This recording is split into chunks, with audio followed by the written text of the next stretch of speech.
அத்தியாயம் 41. ச்சே, இப்படி ஆகும்னு நான் கொஞ்சம் ஒன்று நினச்சே பார்க்கவே இல்லை தீரன். இப்படியாவது அந்த இளமதி பொண்ணை வச்சு நெடுமாறனை நாம வீழ்த்தி அடிச்சிடலாம்னு பார்த்தேன்.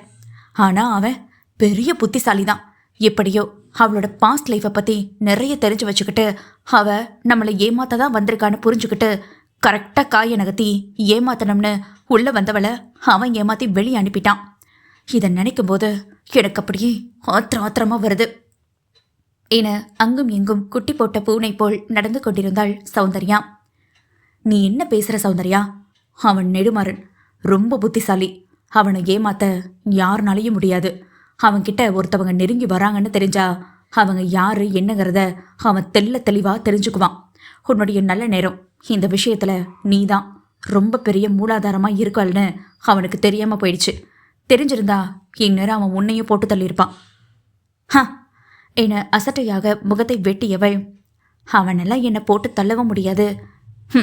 என்னை போட்டு தள்ளுறதுக்கு ஒரு ஆள் புதுசாக பிறந்துதான் வரணும். அது மட்டும் இல்லாமல் அவன் என்னை பற்றி யாராவது தவறாக சொன்னா கூட அவன் கண்டிப்பாக ஏற்றுக்கவே மாட்டான். ஏன்னா நம்ம நடிப்பு அப்படி. அந்த அளவுக்கு அன்னி பாசம் கொடுத்து அவனை ஏமாற்றி வச்சிருக்கேன். சரி, இப்போ அடுத்து என்னதான் பண்ணலாம்னு உத்தேசம் என்றான் தீரன். அடுத்து எனக்கு வேற ஒரு துருப்பு சீட்டு ஒன்று கிடைச்சிருக்கு. துருப்பு சீட்டா? என்ன சொல்ற? இதோ பாரு என ஃபோனில் ஒரு புகைப்படத்தை எடுத்து அவனிடம் காட்டினாள். ஏய், இதில் இருக்கிறது உன் புருஷன் தானே? சாரி, உன்னோட எக்ஸ் ஹஸ்பண்ட். ஆமா, கரெக்ட். சரி, பக்கத்தில் இருக்கிற பொண்ணு யாரு? கையில் குழந்தை வேற இருக்கே, என்னது இது என கேட்டான். என்னை பற்றி அவர் எல்லாருமே தெரிஞ்சுக்கிட்டாருடா. அதெல்லாம் ஓகே தான், ஆனால் நான் அக்செப்ட் பண்ணிட்டேன். ஆனால் அவர் இன்னொரு குடும்பம் அமைச்சுக்கிட்டு வாழ்கிறாருடா. என்னைய வேணாம்னு சொல்லிட்டு அவன் மட்டும் சந்தோஷமாக வாழ முடியுமா? இல்லை நான் தான் வாழ விட்டுருவேனா என கண்களை சுருக்கி பேசினாள் அவள். ஏமா, இது உனக்கே நியாயமா தெரியலையா? அவன் உன்னைய வேணாம்னு சொன்னதுக்கு என்ன ரீசன்னு உனக்கு நல்லாவே தெரியும். அப்படி இருந்தும் என் கூட வாழாம வேற ஒரு நல்ல வாழ்க்கையை வாழ்ந்துருவானான்னு இப்படியெல்லாம் நினைக்கிறது இது உனக்கே டூ மச்சா தெரியல என தீரன் பேசவும், என்னடா உன்னுடைய நண்பனுக்கு சப்போர்ட் பண்ணி பேசுறியா? திடீர்னு உன்னுடைய நண்பன் பாசம் வந்துருச்சு போல இருக்கு என கேட்டாள். ஐயையோ, எனக்கு அவன் மேலே எந்த ஒரு பாசமும் கிடையாது, அன்பும் கிடையாது. என்னோட வேலையும் போச்சு, வேற எங்கேயும் வேலை கிடைக்காம பண்ணிட்டான். அவனை கண்டிப்பாக ஏதாவது ஒன்று பண்ணியே ஆகணும். என் குடும்பம் இல்லாமல் நான் தவிக்கிற மாதிரி அவனும் அவனோட குடும்பம் இல்லாமல் தவிக்கணும். Wow, very good. இப்போ தான் கரெக்டான பாயிண்ட் சொல்லியிருக்க. எஸ், நம்ம மட்டும்தான் சந்தோஷமாக இல்லாமல் இருக்கோம். அவன் மட்டும் சந்தோஷமாக குடும்பத்தோடு இருப்பானா? நெவர், நடக்கவே நடக்கக்கூடாது. எப்படியாவது அவளோட சந்தோஷத்தை வேரோடு நம்ம புதைக்கணும். சரி, என்ன பண்ணலாம் சௌந்தர்யா என்று தீரன் கேட்க, என்கிட்ட எந்த பிளானும் இல்லை. ஏற்கனவே நம்ம போட்ட ஒரு பிளான் சொதப்பி போயிடுச்சு. இப்போ மறுபடியும் வேற ஒரு பிளான் போடணும். கண்டிப்பாக இந்த முறை ரொம்ப ஸ்ட்ராங்காக போட்டே ஆகணும். யாருக்கும் எந்த சந்தேகமும் வரகமாக இருக்கணும். நானும் அப்படி தாண்டா நினச்சி வச்சுருக்கேன். சரி, இப்போ என்னுடைய பிளான் என்னங்கிறத நான் சொல்கிறேன். ஆனால் அது சரியாக ஒர்க் அவுட் ஆகுமா அப்படிங்கிறது நீ தான் சொல்லணும். சரி சொல்லு. நீ ஹைட்டு வெயிட்டை எல்லாம் பார்க்க கொஞ்சம் விஜயமாறனோட ஒத்து போகுது. ஆனால் முகம் கண்டிப்பாக விஜயமாறன் மாதிரி உனக்கு கிடையாது. ஸோ இப்போ நாம் என்ன பண்ண போகிறோம் அப்படின்னா, உன்னோட முகத்தை அப்படியே அவனுடைய முகத்தை போல, அதாவது சிலிக்கான் முகமாக மாற்றிக்கலாம். இப்போது டெக்னாலஜி ரொம்ப வளர்ந்துருச்சுடா. ஸோ அந்த சிலிக்கான் முகத்தை விஜயமாறனுடைய உருவத்தை ஒத்தது போல ஒரு சிலிக்கான் முகத்தை முதல்ல வர வைக்கணும். அது ஒன்றும் பெரிய விஷயம் கிடையாது. நான் வெளிநாட்டில் இருக்கிற சைனாக்காரங்க கிட்ட பேசிட்டேன். ஸோ அவங்க செஞ்சு தரேன்னு சொல்லிட்டாங்க. என்ன, பணம் தான் ரொம்ப அதிகமாக கேட்டான். ஓ, பணத்துக்கு என்ன பண்ண என தீரன் விழிகளை அகற்றி கேட்க, ஏனெனில் சௌந்தர்யாவிடம் இப்பொழுது எந்த பணமும் இல்லை என்பது தீரனுக்கு நன்றாகவே தெரியும். அதனால் அவன் கேட்ட கேள்வியில் அவள் எரிச்சல் அடைந்தாள். எங்கள் அப்பாவோட பேங்க்ல இருந்து பணத்தை எடுத்துட்டேன், சிம்பிள். எப்படி எப்படி அவரோட செக்கில் கையெழுத்து போடாம எப்படி உன்னால் எடுக்க முடியும் என தீரன் கேட்க, அதற்கு சௌந்தர்யா, இதெல்லாம் ஒரு விஷயமா? அவரோட கையெழுத்து ஈஸியாக நானே போட்டுடுவேன். So no problem. சரி, விஷயத்துக்கு முதல்ல வர. நான் கனிகாவுடைய ஹிஸ்ட்ரி ஃபுல்லாகவே செக் பண்ணிட்டேன். விசாரிச்சு பார்த்ததுல அவ இதுக்கு முன்னாடி வேலை பார்த்த ஒரு ஹாஸ்பிட்டல்ல ஸ்ரீதருக்கும் அவளுக்கும் ஒரு கனெக்ஷன் இருக்கிறதா சொல்றாங்க. ஆனா இதுல ஸ்ரீதர் மட்டும்தான் முக்கியமா சம்மந்தப்பட்டிருக்கிறான். கனிகாவுக்கு ஸ்ரீதரை அவளுக்கு பிடிக்கவே இல்லை. சொல்லப்போனா லவ் பண்ணவும் கிடையாது. ஸ்ரீதர் தான் அவ பின்னாடியே சுத்தி இருந்திருக்கான். ஸோ நம்ம பிளான் என்ன அப்படின்னா, நீ விஜயமாறனுடைய சிலிக்கான் முகத்தை உன்னோட ஃபேஸில் போட்டுக்கணும். போட்டுட்டு நீ ஸ்ரீதருக்கும் அவளுக்கும் பழக்கம் இருக்கிறதா சொல்லி அவளை நீ போட்டு தள்ளணும். எனது கொலையா? நானா? என தீரன் அதிர்ந்து போய் அவளை பார்த்தான். பயப்படாத தீரன், இதில் கண்டிப்பா நீ சம்மந்தப்படவே மாட்ட. முழுக்க முழுக்க விஜயமாறன் மட்டும்தான் இந்த விஷயத்தில் சம்மந்தப்படுவான்.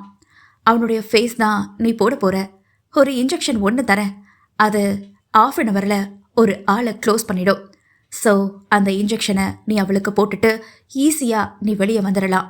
முக்கியமான விஷயம், நீ தான் கொலை பண்ணுங்கிறத அவளுக்கு தெளிவாக தெரியணும். அதாவது விஜயமாறனா நீ மாறி அவளை கொலை பண்ணணும். அவளை பொறுத்த வரைக்கும் தன்னுடைய கணவனே தன்னை கொலை பண்ணிட்டான்னு அவன் நினைக்கணும், நம்பணும். அந்த நினைப்பிலேயே அவ செத்தும் போகணும். Wow, what a plan! சத்தியமாக இது செம்ம பிளானிங்காலாம் இருக்குது. கண்டிப்பாக இதை நம்ம எக்ஸிக்யூட் பண்ணுறோம். அவளை தீர்த்து கட்டுறோம். நான் எப்படி என்னோட மனைவியை இழந்து தவிச்சு நிற்கிறேனோ அதே மாதிரி அவனும் மனைவியை இழந்து தவிச்சு நிற்கணும். அதை என் கண்ணார பார்க்கணும். ஆமாம், எல்லாமே ஓகே. இந்த நியூஸ் அவன் காதுக்கு எப்படி போக போகுது? அதுக்கும் தனியாக ஒரு திட்டம் வச்சுட்டு, வெரி சிம்பிள்.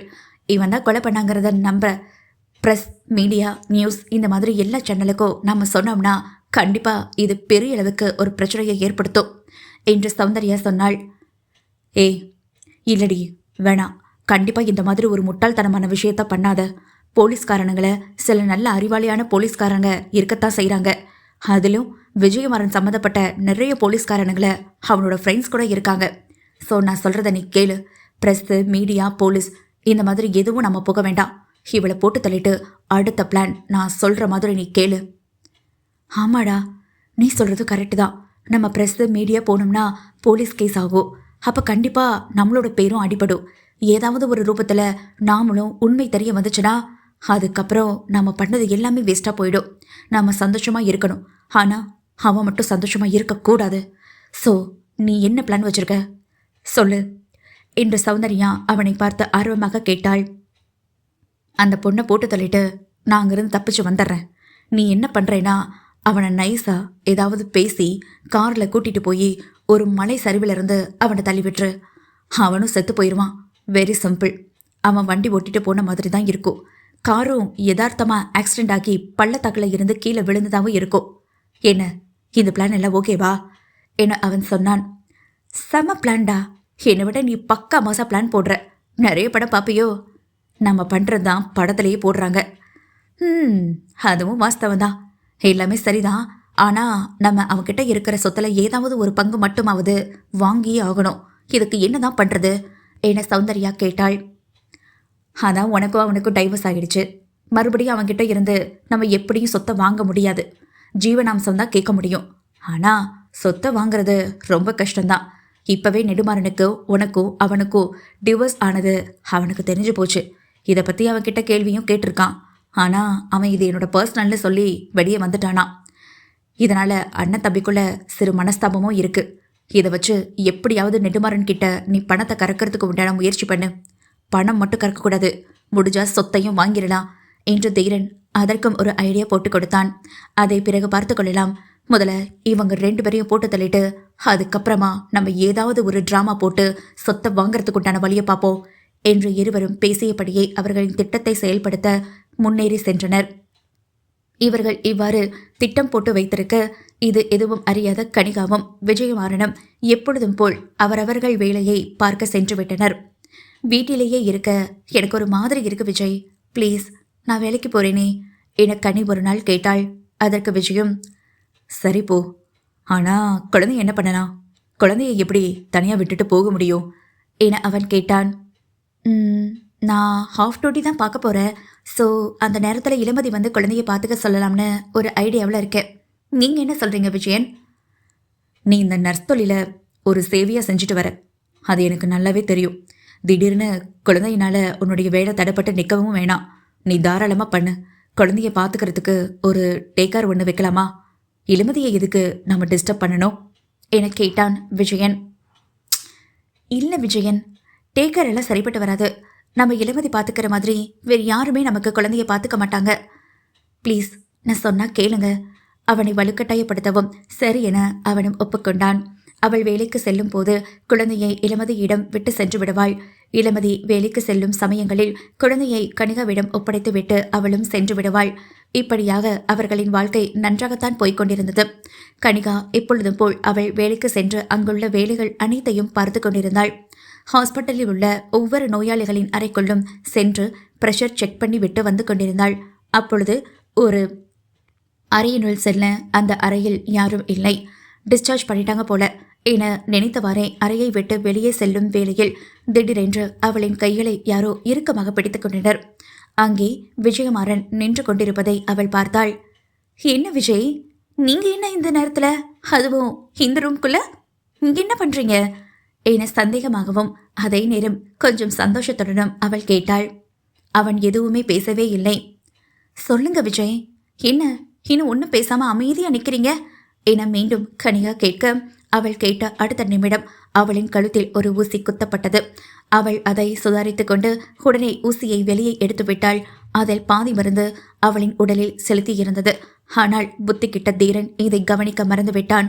அவளை நாம் கொலை செய்துவிட்டோம் என்னும் நோக்கில் அவளை பார்த்து, விஜயன்தான் உன்னை கொலை செய்தான், அதாவது உன் கணவன்தான் கொலை செய்தான் என்னும் சந்தேகம் அவளுக்கு வராமல் இருப்பதற்காக அவளை பார்த்து, ஸ்ரீதருக்கும் அவளுக்கும் சம்திங் இருக்கிறது என்று சந்தேகப்பட்டு அவன் பேசி முடித்துவிட்டு செத்துப்போ என இறுதியாக சொல்லிவிட்டு அவன் அந்த இடத்தை விட்டு வெளியேறியிருந்தான்.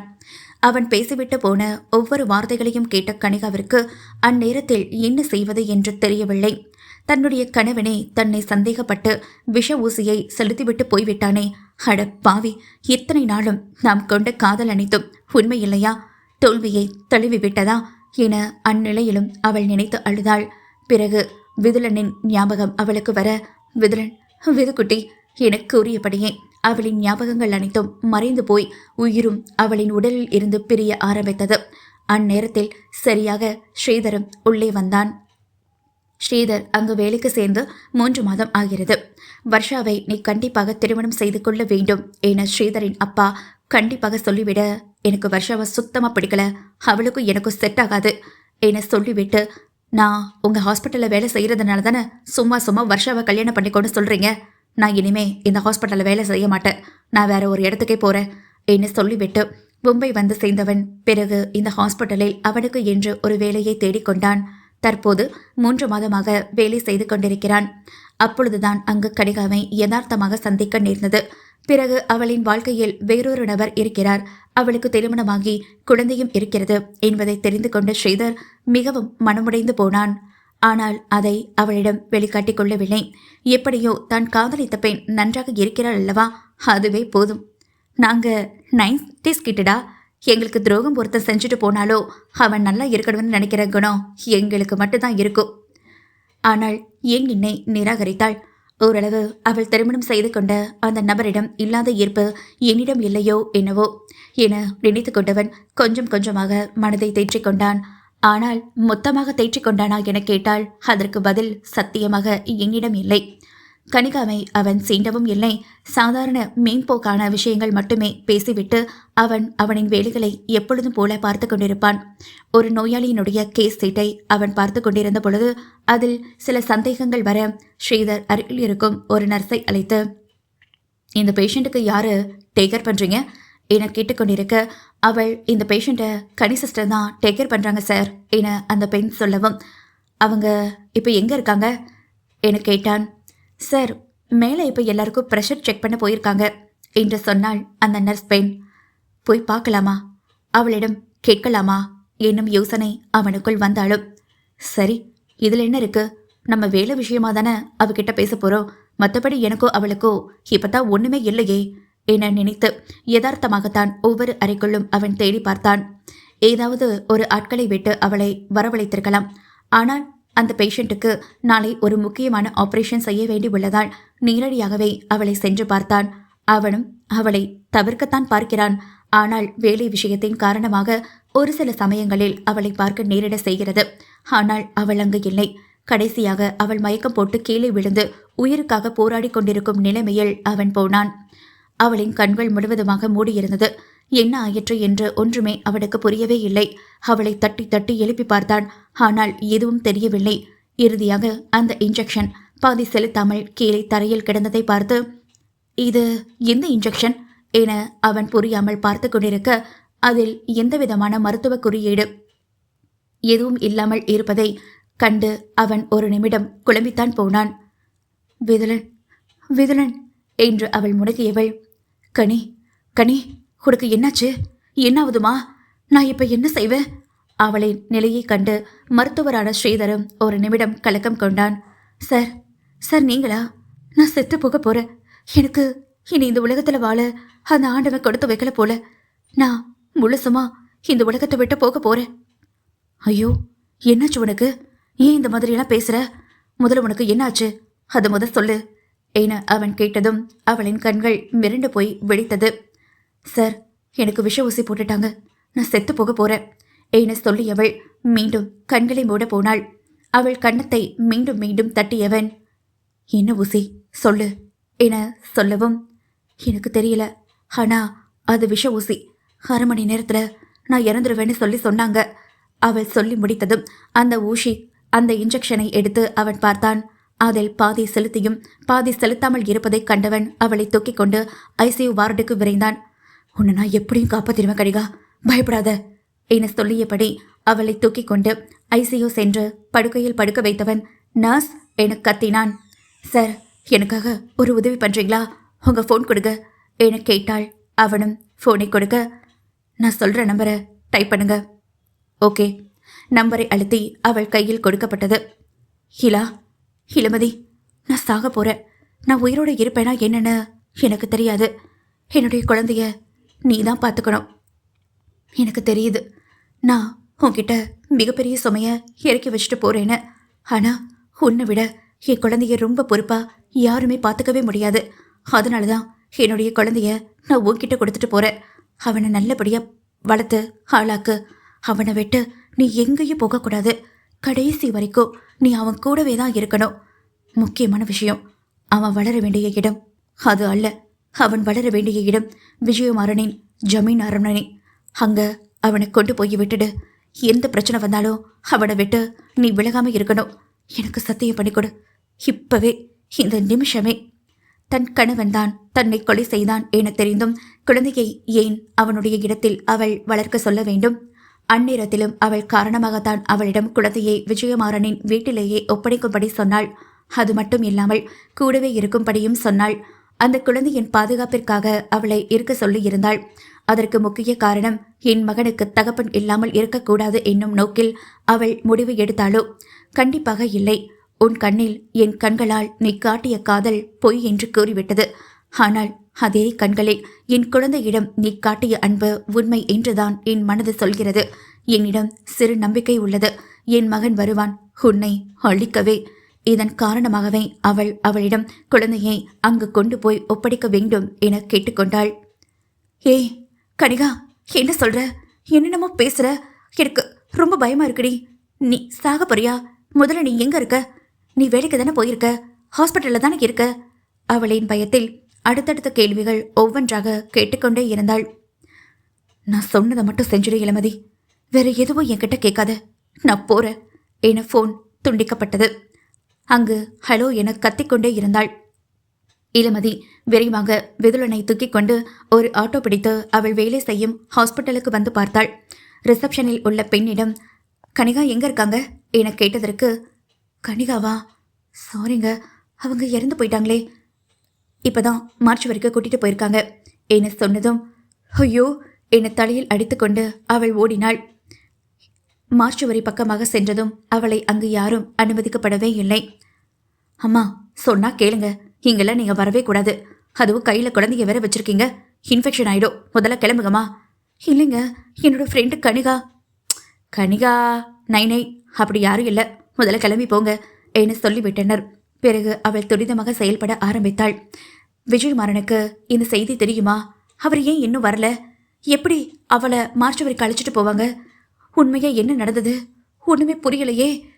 உடனே அவள் விஜயமாறனுக்கு போன் போட அந்த போனின் ரிங் போய்கொண்டே இருந்தது. ஆனால் எடுக்கவே இல்லை. அரை மணி நேரம் முயற்சி செய்து கொண்டே இருந்தாள். ரிங் போய்கொண்டே இருந்ததை தவிர அதை அட்டன் செய்ய கேட்பாரற்று கிடந்தது. இறுதியாக அரை மணி நேரம் கழித்து இறுதியாக அவள் போன் செய்யவும் அது ஸ்விட்ச் ஆஃப் என்று வந்தது.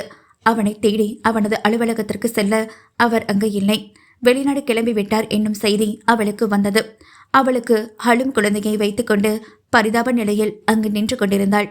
எங்கு செல்ல போகிறோம், என்ன செய்ய போகிறோம் என ஒன்றும் தெரியாமல் கண்களில் இருந்த கண்ணீர் கரை புரண்டு ஓட நின்று கொண்டிருந்தாள். அந்த மருத்துவமனையின் வளாகத்திற்கே மீண்டும் வந்தாள். அங்கு உள்ள தொலைக்காட்சியில் அப்பொழுதுதான் அந்த செய்தியை அவள் காண நேர்ந்தது. மிக பெரும் தொழிலதிபரான விஜயமாறன் ஓட்டி சென்ற வாகனம் மலை சரிவிலிருந்து சரிந்து விழுந்ததாகவும் அவர் இறந்து விட்டதாகவும் செய்தி வரவும் அதை பார்த்தவள் அதிர்ந்தே போனாள்.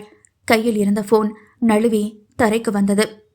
கடவுளே, ஏன் எனக்கு மட்டும் இப்படி ஒரு கொடுமை நடக்கணும்? என்கிட்ட இருந்து ஒவ்வொருத்தரையும் பறிச்சுக்கிறியே. நான் வாழ்ற வாழ்க்கைக்கு ஒரு அர்த்தமே இல்லையா? இந்த கை குழந்தையோட நான் எங்க போவேன்? அத்தியாயம் 42. குழப்பத்தின் மத்தியிலேயே உழன்று போனான் நெடுமாறன். இன்னும் அவனுடைய குழப்பம் தீர்ந்த பாடு இல்லை. அப்பொழுதென்றால் வீட்டில் இருப்பது இளமதியா? இவர்கள் கணிகாவா?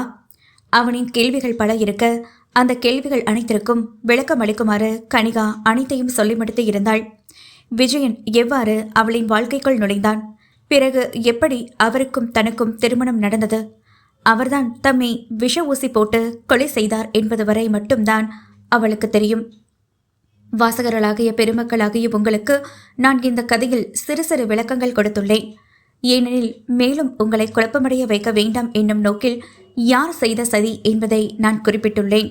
சௌந்தர்யாவும் தீரனும் தான் திட்டம் வகுத்து கணிகாவை கொலை செய்தது.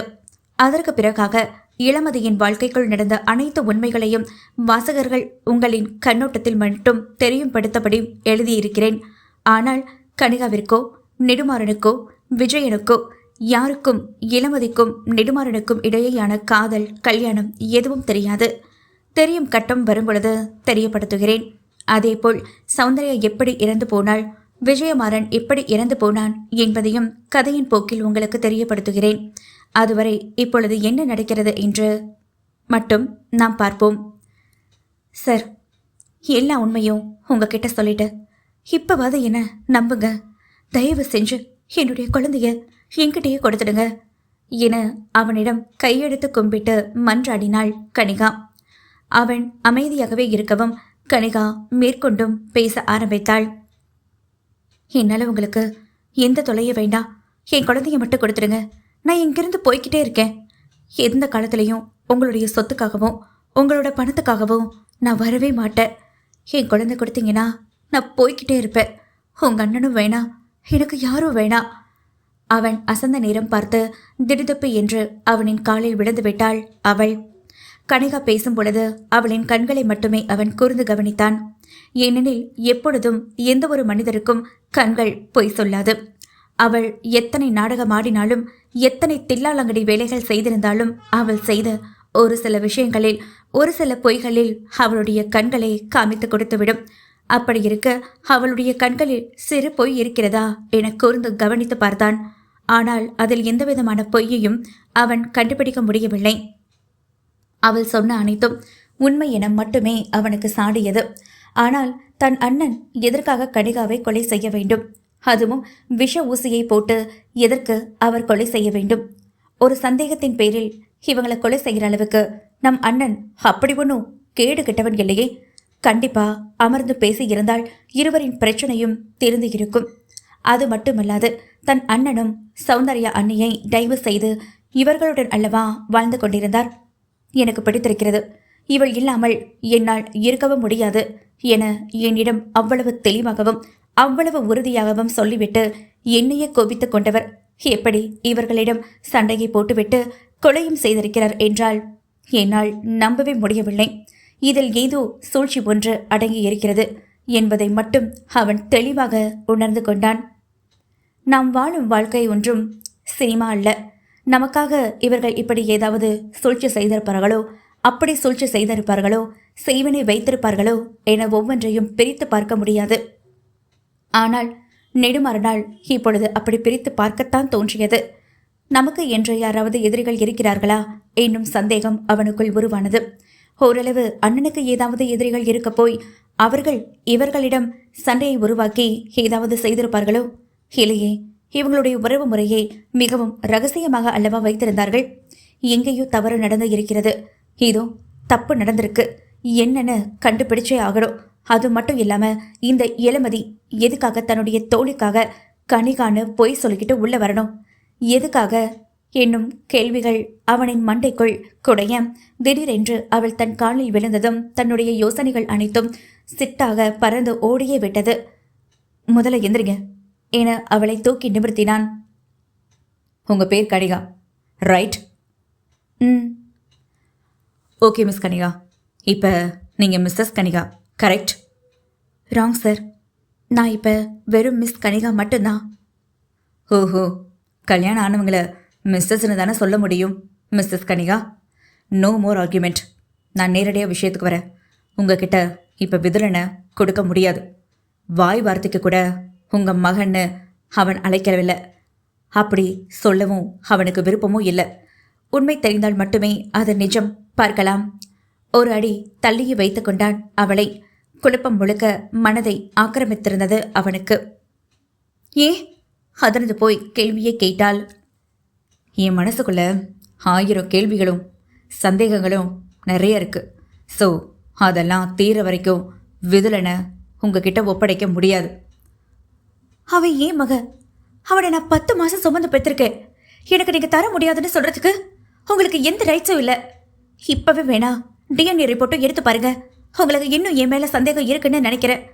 எனக்கும் அவனுக்கும் நீங்கள் டிஎன்ஏ டெஸ்ட் எடுத்து பார்த்துட்டீங்கன்னா அதில் தெரிஞ்சிடும் அவனை பெற்று எடுத்தவ நான் தான்னு.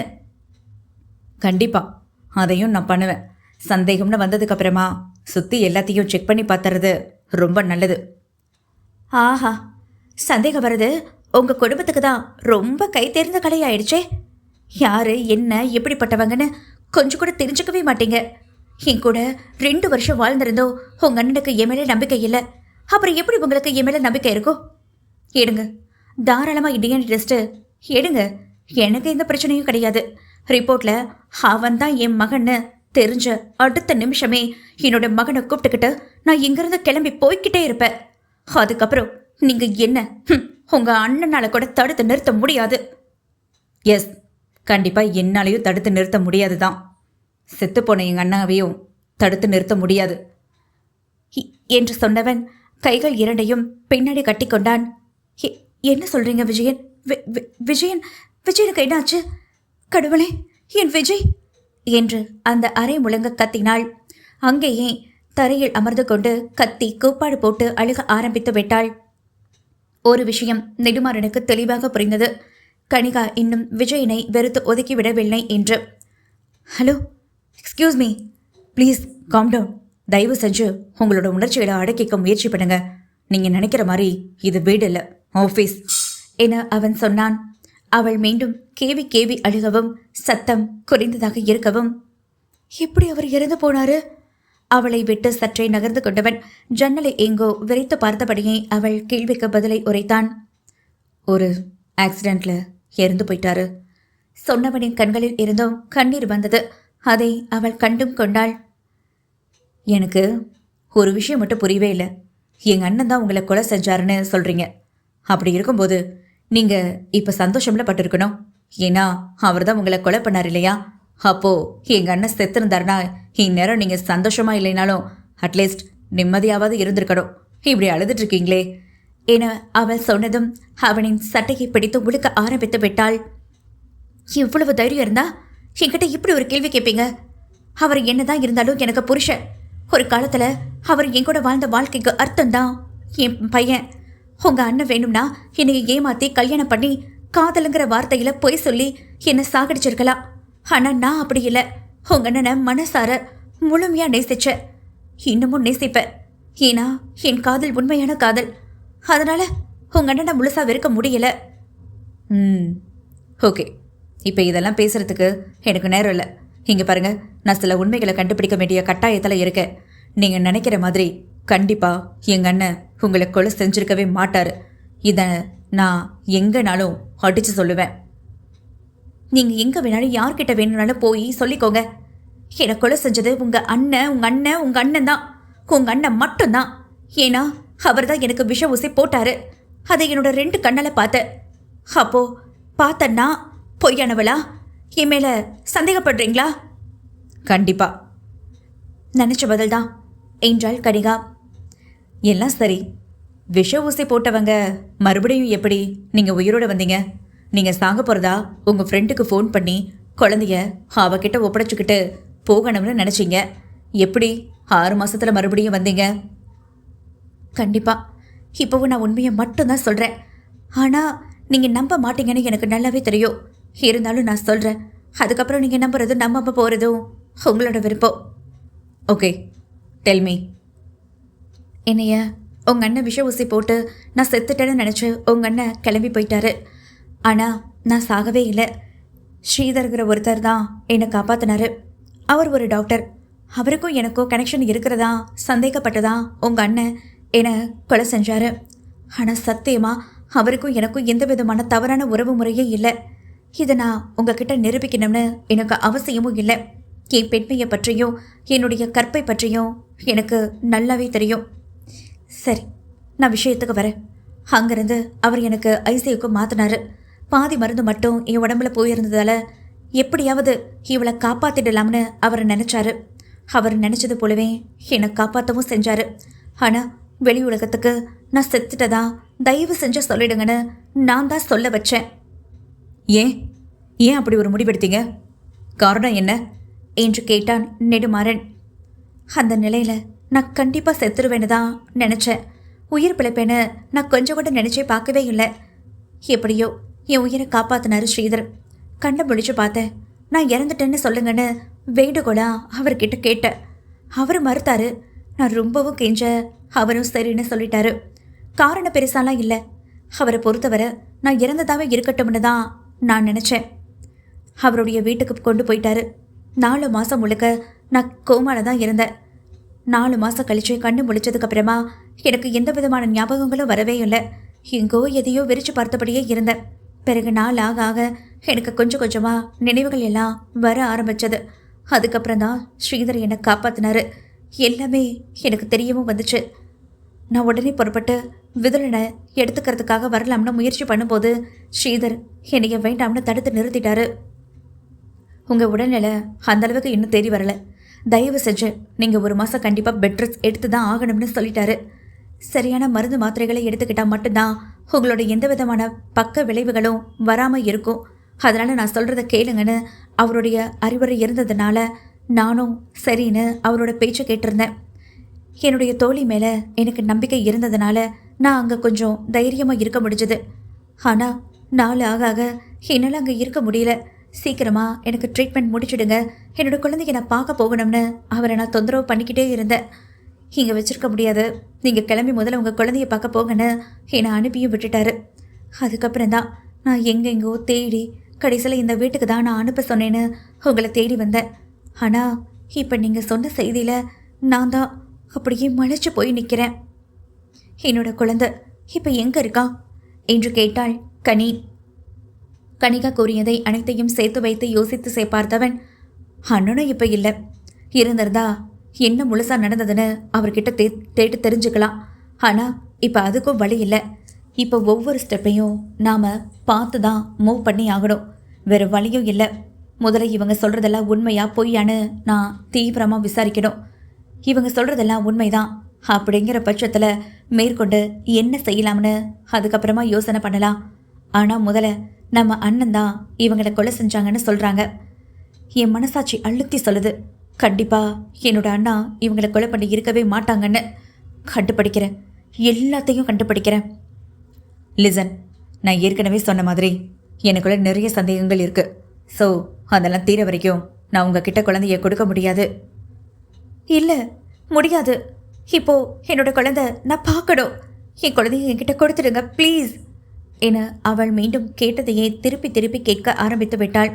ஒரு கட்டத்திற்கு மேல் பொறுத்து கொள்ளாதவன் மேஜையை ஓங்கி அடித்தான். நீங்கள் என்னோட அண்ணனை காதலிச்சு கல்யாணம் பண்ணிக்கிட்டவங்கன்ற ஒரே காரணத்துக்காக உங்ககிட்ட இவ்வளவு தூரம் நான் பொறுமையாக பேசிக்கிட்டே இருக்கேன். ஆனால் எப்போ எங்கள் அண்ணனே உங்களை கொலை பண்ணாருன்னு சொல்லும்போது என்னால் இதை அக்செப்ட் பண்ணிக்கவே முடியல. எங்கள் அண்ணன் கொலை பண்ணலைங்கிறது உங்ககிட்ட நான் நிரூபிக்கணும். என் மனசு சொல்லுது கண்டிப்பாக எங்கள் அண்ணன் உங்களை கொலை பண்ணி இருக்க மாட்டாங்கன்னு. ஸோ அதை நான் நிரூபித்ததுக்கு அப்புறமா தான் குழந்தைய உங்ககிட்ட கொடுக்கலாமா வேண்டாமாங்கிற முடிவையே நான் எடுப்பேன். அது வரைக்கும் உங்களுக்கு வேணும்னா உங்கள் குழந்தையோட நீங்கள் இருக்கணும்னு நினச்சிங்கன்னா என் வீட்டில் நீங்கள் தாராளமாக இருக்கலாம். என்னது, உங்கள் வீட்லையா?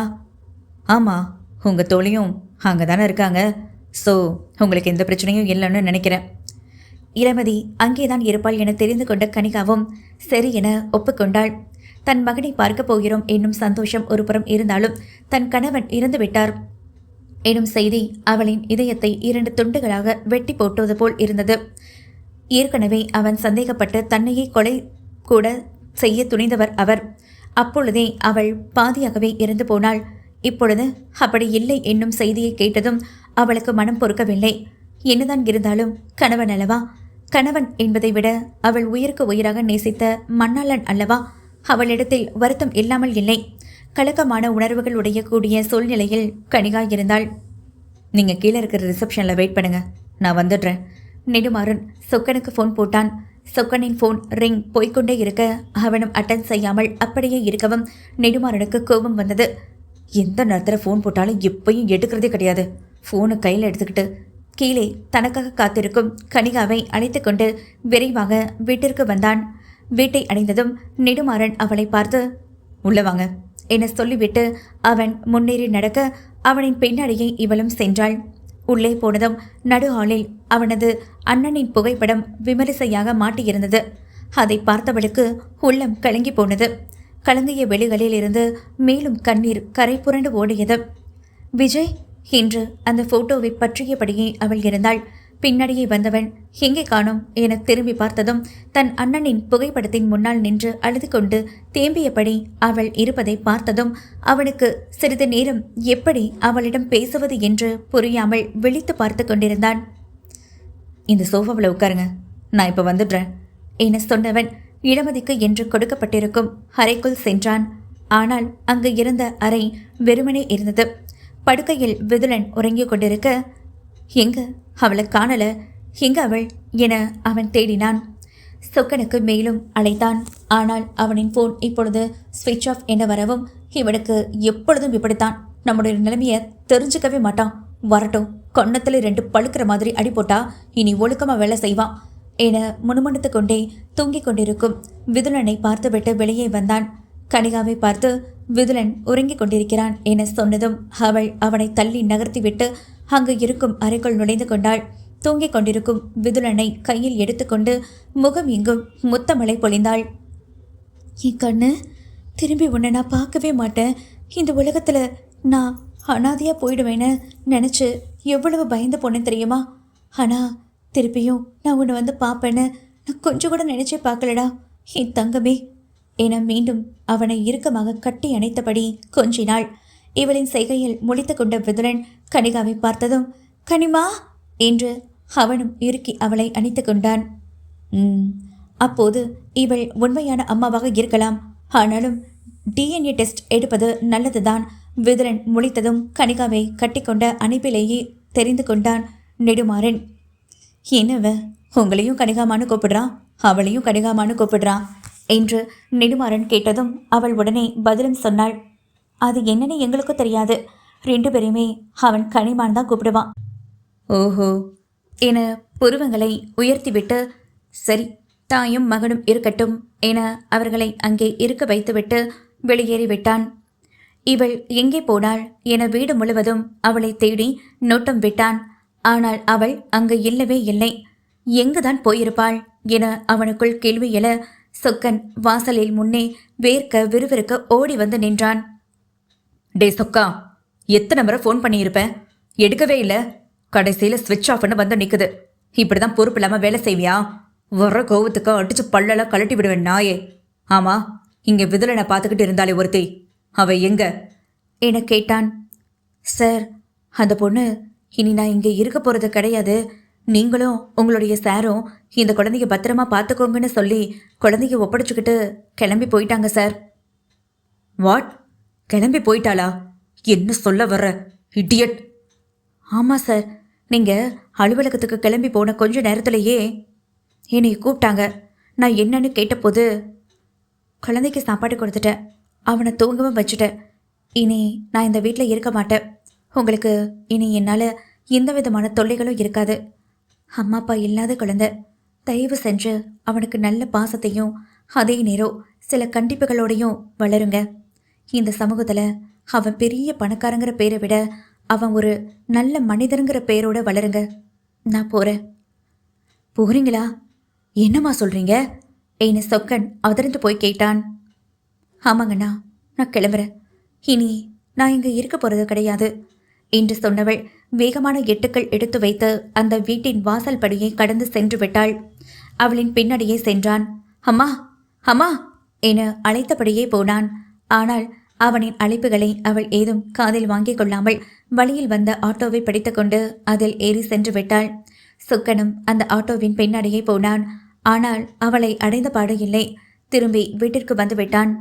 நடந்தவை அனைத்தையும் சொக்கன் சொல்லி முடிக்க நெடுமாறன் அந்த ஹாலில் போடப்பட்ட சோஃபாவில் தொப்பென்று சாய்ந்தான்.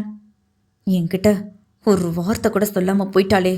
போடி, இனி உன்னை தேடி நான் வரவே மாட்டேன். இல்லை சார், நீங்கள் கண்டிப்பாக அவங்கள தேடி போய்த்தான் ஆகணும். இடியட், அவள் தான் போகிறேன்னு சொல்லி போயிட்டாளே. திருப்பி எதுக்கு நான் போய் அவளை தேடணும்? அவங்க இந்த வீட்டுக்கு வந்த மருமக சார். நீங்கள் கண்டிப்பாக அவங்கள போய் கூட்டிட்டு வாங்க. What rubbish your talking? மருமகளா? Idiot, nonsense. என்னடா பேசிட்டு இருக்க? ஆமாம் சார், அவங்க வெறும் இந்த வீட்டுக்கு மருமக மட்டும் கிடையாது, உங்களோட மனைவியும் கூட. போய் அழைச்சிட்டு வாங்க சார். வாட்? என் மனைவியா? அத்தியாயம் 43.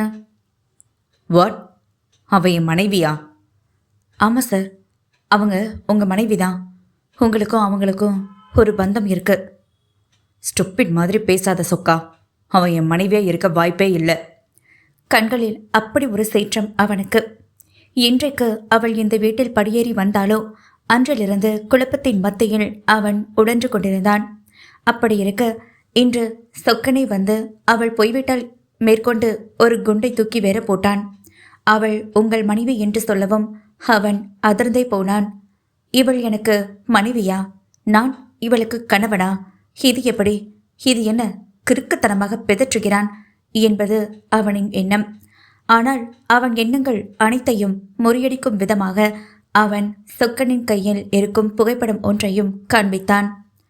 சார், நான் சொல்கிறது தப்பா இருந்தா இந்தாங்க, இதை பாருங்க என்றான் சொக்கன். அதை எடுத்து பார்த்தவனுக்கு அதில் அவளும் அவனும் ஒன்றாக சிரித்தது போல் இருப்பது போல புகைப்படம் இருப்பதை பார்த்தான். யார் இது என்று சொக்கனை பார்த்து கேட்டானே ஒரு கேள்வி. அடேங்கப்பா, அதில் இருக்கிறது நீங்கள் தான் சார். யூ இடியட், நான் எப்படிடா இதில் இருக்க முடியும்? என்னைய குழப்பறதுக்குனே வந்த ராட்சசிடா இவ. இதில் நானும் அவளை ஒன்றா இருக்கிற மாதிரி ஃப்ரேம் போட்டு கிராஃபிக் பண்ணியிருக்கா. ஏமாத்துக்காரி, நீ அது புரிஞ்சுக்காம லூசு மாதிரி பின்னாத்துக்கிட்டு இருக்க. இடியட். சார், அது எனக்கு தெரியாது. ஆனால் நீங்கள் தான் அவங்களுக்கு தாலி கட்டின புருஷன், அது மட்டும் என்னால் உறுதியாக சொல்ல முடியும். What rubbish? என்னடா பேசுகிற என்று முகத்தை சிறுசிறுவெனவே வைத்து கொண்டே பேசினான் நெடுமாறன். உங்களுக்கு உண்மை எதுன்றது இதுவரைக்கும் தெரியாது. அது எல்லாம் தெரிஞ்சுக்க வேண்டிய நேரமும் வந்துருச்சு. ஒரு நிமிஷம் இருங்க என்று சொன்ன சொக்கன் தோட்டத்திற்கு அந்த பக்கத்தில் உள்ள ஒரு சிறிய குடிசையில் துருவனை அடைத்து வைத்திருந்தான் சொக்கன். வசீகரனை பற்றி தெரிந்து கொள்வதற்காக நெடுமாறன் அவனை அனுப்பி வைத்திருந்தான். அதனால் சொக்கனும் வசீகரன் யார் என்பதை தெரிந்து கொள்வதற்காக அலைந்து கொண்டே இருந்தான். ஆனால் அங்குள்ளவர்கள் யாரும் வசீகரன் என்ற பெயரை கொண்டவர்கள் எங்களுக்கு தெரியாது என்று கூறினர். அது மட்டுமல்லாது இளமதியை திருமணம் செய்து கொண்டாரா? யார் அந்த இளமதி என்ற கேள்வியும் அவர்கள் கேட்டனர். இளமதியினுடைய புகைப்படத்தை காமித்து இவர்களின் கணவன்தான் வசீகரன் என்று காண்பித்தும், அப்படியா இல்லையே என்று அவர்கள் சொல்லிவிட்டு சென்று விட்டனர். சொக்கன் எங்கெல்லாமோ தேடி அலைந்தான். இறுதியாக ஒரு எண்ணம் உதித்தது. நாம் ஏன் இளமதியை பற்றி விசாரித்து பார்த்தால் கண்டிப்பாக வசீகரனை பற்றிய நமக்கு கிடைக்க வேண்டிய வாய்ப்பு இருக்கிறது என்று நினைத்த அவன் இளமதியின் புகைப்படத்தை வைத்துக்கொண்டே அங்கெல்லாம் உலாத்தினான்.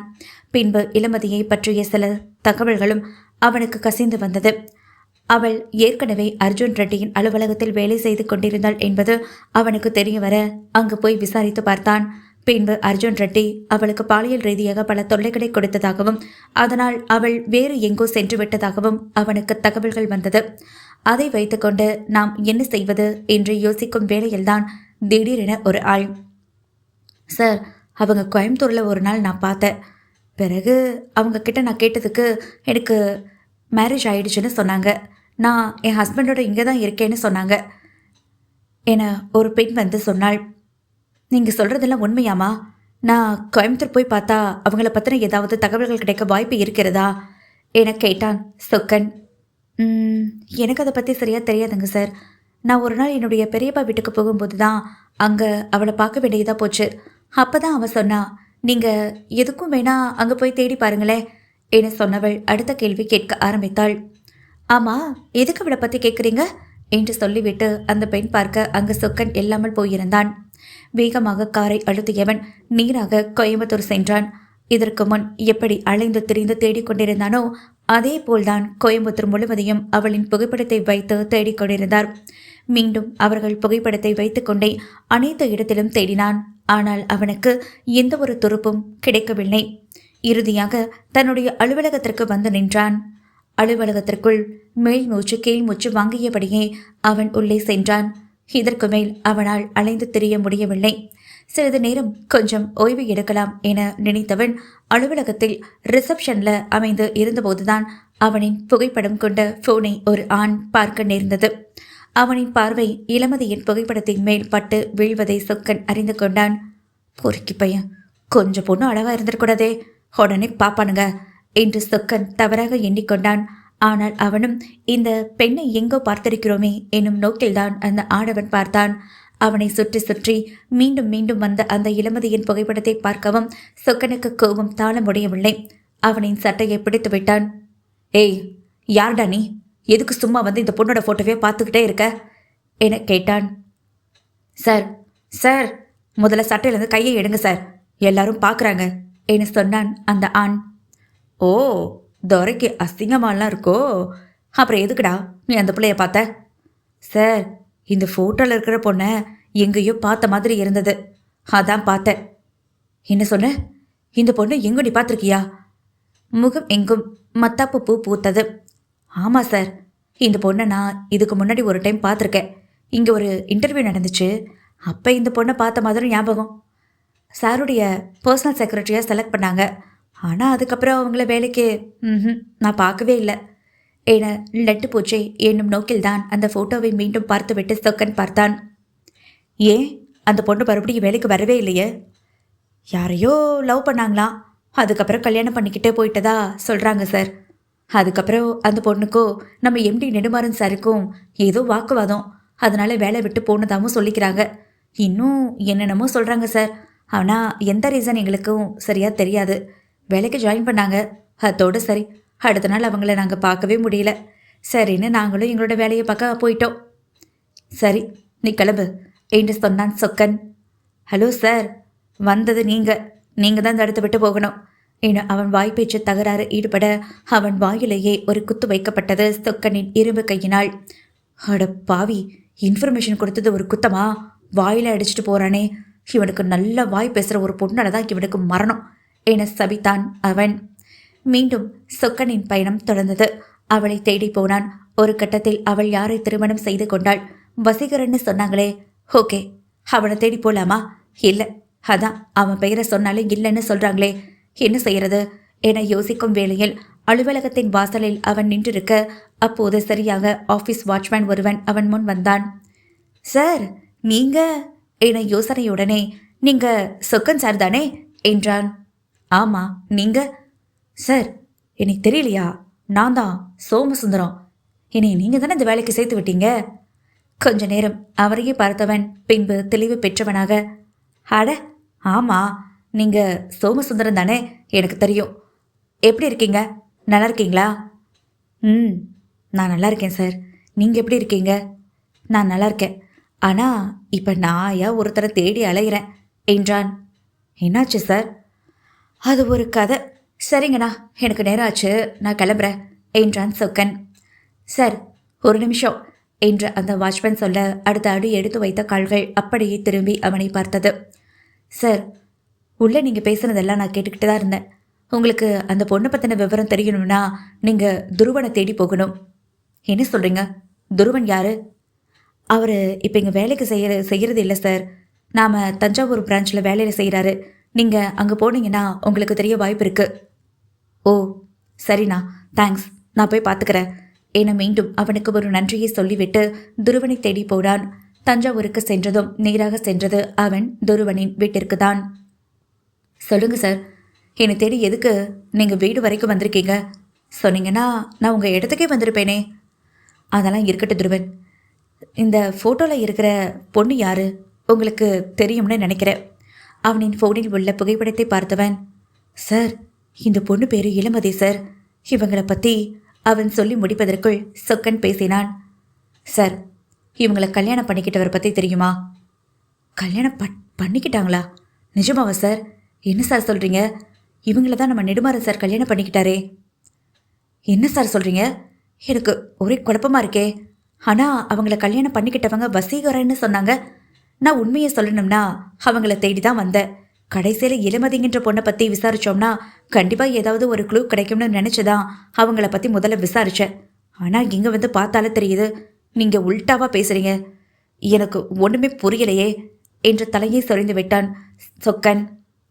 வசீகரனா? யார் அது? எனக்கு அவங்கள பற்றியெல்லாம் எதுவும் தெரியாது சார். ஆனால் இந்த பொண்ணு நம்ம நெடுமாறன் சாரை தான் கல்யாணம் பண்ணிக்கிட்டாங்க. அது நெடுமாறன் சார் என்கிட்ட சொன்னார். ஆனால் என்று எடுத்தவன் மேற்கொண்டு பேச முயலாது கையை பிசைந்து கொண்டிருந்தான். என்ன சார், என்னன்னாலும் சொல்லுங்க. அன்றைக்கு நெடுமாறன் துருவனிடம்தான் இளமதியை ஏமாற்றுவது போவதாக மட்டுமே திருமணம் செய்து கொண்டேன். அவள் என்னை ஏமாற்றுவதற்காக இங்கே என்னை வேவு பக்கம் வந்திருக்கா. ஆனால் அவளை நான் என்ன பண்ண போறேன் மட்டும் பாரு என சொன்னேன். அன்றைக்கு அனைத்தையும் முழுவதையும் சொக்கனிடம் சொல்லி முடித்தான் துருவன். ஓ, இவ்வளவு நடந்திருக்கா? இத்தனை நாள் கூட இருந்தோ எனக்கு தெரியாம போச்சே என்றான் சொக்கன். அப்பொழுதுதான் துருவன் சொன்னான். சார், உங்களுக்கு எப்படி தெரியாமல் போச்சுன்னெல்லாம் எனக்கு தெரியாது. ஆனால் அவருக்கு இடையில ஒரு ஆக்சிடெண்ட் ஆச்சு. உங்களுக்கு ஞாபகம் இருக்கா என சொன்னான் துருவன். அட ஆமாங்க, எனக்கு இப்போ தான் ஞாபகமாக வருது.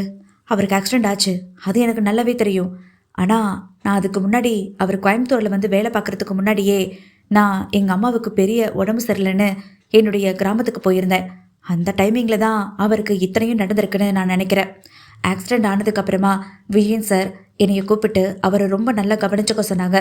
அது மட்டும் இல்லாமல் அவரை கொஞ்சம் பழசையெல்லாம் மறந்துட்டாருன்னு சொன்னாங்க. எனக்கு இப்போ தான் எல்லாமே ஞாபகம் வருது. கூடவே இருந்திருக்க, இதை பற்றி கொஞ்சம் கூட யோசித்து பார்க்காம விட்டுட்டேனே என சொக்கன் சொன்னான். பரவாயில்ல விடுங்க சார். ஸோ அந்த ஆக்சிடெண்ட் ஆனதுக்கப்புறமா தான் அவங்களுக்கு பழசெல்லாம் மறந்துருக்கணும்னு நினைக்கிறேன். அதனால் இளமதிங்கிற பொண்ணு தன்னுடைய வாழ்க்கையில் இல்லவே இல்லைன்னு நினச்சிருக்காரு. அவருக்கு அது தெரியாமலே இருந்திருக்கு. நீங்கள் எப்படியாவது இளமதியை அவங்களோட சேர்த்து வச்சிருங்க. அவங்கள ரொம்ப காதலிக்கிறாங்க என்று நினைக்கிறேன் என்று சொன்னான். ஆமாம் சார், அவங்க கண்களை பார்க்கும்போது அதில் ஒரு ஏக்கம் எனக்கு நல்லாவே தெரியும். முக்கியமாக நெடுமாறன் சார்கிட்ட ரொம்ப கேர் எடுத்து பார்த்துக்கிட்டாங்க. எனக்கு அப்போவே சந்தேகம் வந்துச்சு. அந்த பொண்ணுக்கிட்ட நான் கேட்டேன். ஆனால் அந்த பொண்ணு ஏதேதே சொல்லி மொழிபெருச்சு. விஜயன் சாரோட இருக்கிற ஒய்ஃப் எப்படி தம்பியை இப்படி கவனிச்சுக்கிறாங்கன்னு எனக்கு அப்போவே உள்ளுக்குள்ளே கொஞ்சம் நெருடல் இருந்துக்கிட்டே தான் இருந்தது. ஆனால் இந்த கவனிப்பு எல்லாம் அவங்களோட மனைவியே இருந்ததுனால தான் செஞ்சுருக்காங்கன்றது எனக்கு இப்போ தான் புரியுது. அப்போ உண்மையான கனிகா யாரா இருக்கோ என்று சொன்னான் சொக்கன். யாரு கனிகா? என்ன சார் சொல்கிறீங்க என்ன துருவன் புரியாமல் கேட்க அதற்கு சொக்கன், விடுங்க சார், இது ஒரு தனி கதை, நான் பார்த்துக்கிறேன். சரி, இப்போ அந்த பொண்ணு, அந்த வசீகரன், அவங்களோ நெடுமாறங்கிறவங்களோ ஒரே ஆளாக தான் இருக்குமோ என்று சந்தேகமாக இருக்கே என்றான். இருக்கலாம் சார், மேபி என்று சொன்ன துருவன் ஒரு நிமிஷம் புருவ முடிச்சுகளுடன் கையை நெற்றியின் மேல் வைத்து தேய்த்து கொண்டான். என்ன ஆனது தெரியவில்லை. திடுதுப்பு என்று அறைக்குள் போனான். ஒரு ஃபோனை எடுத்து வந்து அவன் முன்னால் காண்பித்தான். இந்தாங்க, இந்த ஃபோன் அந்த பொண்ணு விட்டுட்டு போயிடுச்சு. அன்னைக்கு என்னோட கார் கீயை எடுத்துக்கிட்டு உங்ககிட்ட ஒரு முக்கியமான விஷயம் சொல்லியே ஆகணும்னு நான் சொன்னா. அதுக்கப்புறமா நீங்கள் எங்கே வேணாலும் போய்க்கோங்கன்னு சொன்னா. அப்போது அவளோட ஃபோன் என்னோட காருக்குள்ளே விழுந்தது கூட அவளுக்கு தெரியவே இல்லை. அவளுடைய கெட்ட நேரமா இல்லை நல்ல நேரமான்னு எனக்கு தெரியாது. ஆனால் அந்த ஃபோனை பார்த்ததுக்கப்புறமா தான் அந்த பொண்ணு அந்த நெடுமாறன் சாரை எந்த அளவுக்கு லவ் பண்ணியிருக்காங்கிறத எனக்கே புரிஞ்சுது. அவங்களோட எடுத்துக்கிட்ட ஃபோட்டோஸ் எல்லாமே இருக்குது. நீங்கள் இதை பார்த்தீங்கன்னா உங்களுக்கு ஏதாவது ஒரு ஐடியா கிடைக்கும் என ஃபோனை சொக்கனிடம் கொடுத்தான். எங்க கொடுங்க பார்க்கலாம் என ஃபோனை வாங்கி பார்த்தவன் அதில் இளமதியும் நெடுமாறனும் சிரித்த முகத்துடன் இருப்பது தெரிய வந்தது. அது மட்டுமல்லாது பல புகைப்படங்களை எடுத்து இருந்தாள். மேலும் சில வீடியோக்கள் அதில் இருப்பதை அவன் கண்டு கொண்டான். அந்த வீடியோவை ஓப்பன் செய்து பார்க்கலாமா என்ற எண்ணம். கணவன் மனைவியாக இருக்கும் இவர்களின் புகைப்படம் பார்ப்பது அநாகரிகம். அப்படி இருந்தும் உள்ளே இருக்கும் வீடியோவை பார்த்தால் என்ன செய்யலாமா வேண்டாமா என யோசித்தவன் செய்து விடுவோம் சந்தேகம் என்று வந்த பிறகு எதுவானாலும் செய்வது உத்தமம் என நினைத்து கொண்டவன் போனை எடுத்தான். அதில் இருக்கும் வீடியோவை பிளே செய்தான். அதில் எடுத்தவுடன் வசி வசி என அவனை தேடி போய்கொண்டே இருந்தாள். பிறகு அவன் என்ன என்று அவளிடம் கேட்க, நான் புதுசாக ஒரு பூனைக்குட்டி எடுத்துட்டு வந்திருக்கேன், நல்லா இருக்கான்னு பார்த்து சொல்லுங்களேன் என அந்த பூனைக்குட்டியை அவனிடம் காட்டினாள். அதற்கு அவனோ, பூனையா, தயவு செஞ்சு வெளியே கொண்டு போடி, நான் வேலையாக இருக்கேன், என்னை இரிட்டேட் பண்ணாத ப்ளீஸ். அந்த பூனை எல்லாம் தயவு செஞ்சு வீட்டுக்கு வெளியே வச்சு வளர்த்துக்கோ, வீட்டுக்குள்ளே வளர்க்குறதெல்லாம் எனக்கு சுத்தமாக பிடிக்காது என நெடுமாறன் சொன்னான். அப்போ நாயை மட்டும் வளர்க்குறீங்க, பூனை வளர்த்தா தப்பா? நாய்க்கும் பூனைக்கும் ஆகாது, பூடி, மனுஷன் டென்ஷன் பண்ணிக்கிட்டு சொல்லிவிட்டு அவன் எழுந்து போனதும் இளமதியும் அவனை நோக்கி, வசீகரா, வசி வசி சொல்லியபடியே அவள் போய்கொண்டிருக்க, ஏய் என்னடி வீடியோவெல்லாம் எடுக்கிற சொன்னதும் அவன் போனை வெடுக்கென்று வாங்குவதும் அத்தோடு வீடியோ கட்டாகிவிட்டது. இது ஒன்று மட்டும் போதுமே, அந்த பொண்ணுதான் சாரை வசீகரன்னு சொல்லியிருக்காங்க. அப்போ சாருக்கு செல்லமா ஒரு பெயரை வச்சிருக்காங்க, அதைத்தான் அவங்க சொல்லி இருக்காங்க போல இருக்கு என நினைத்து கொண்டான் சொக்கன்.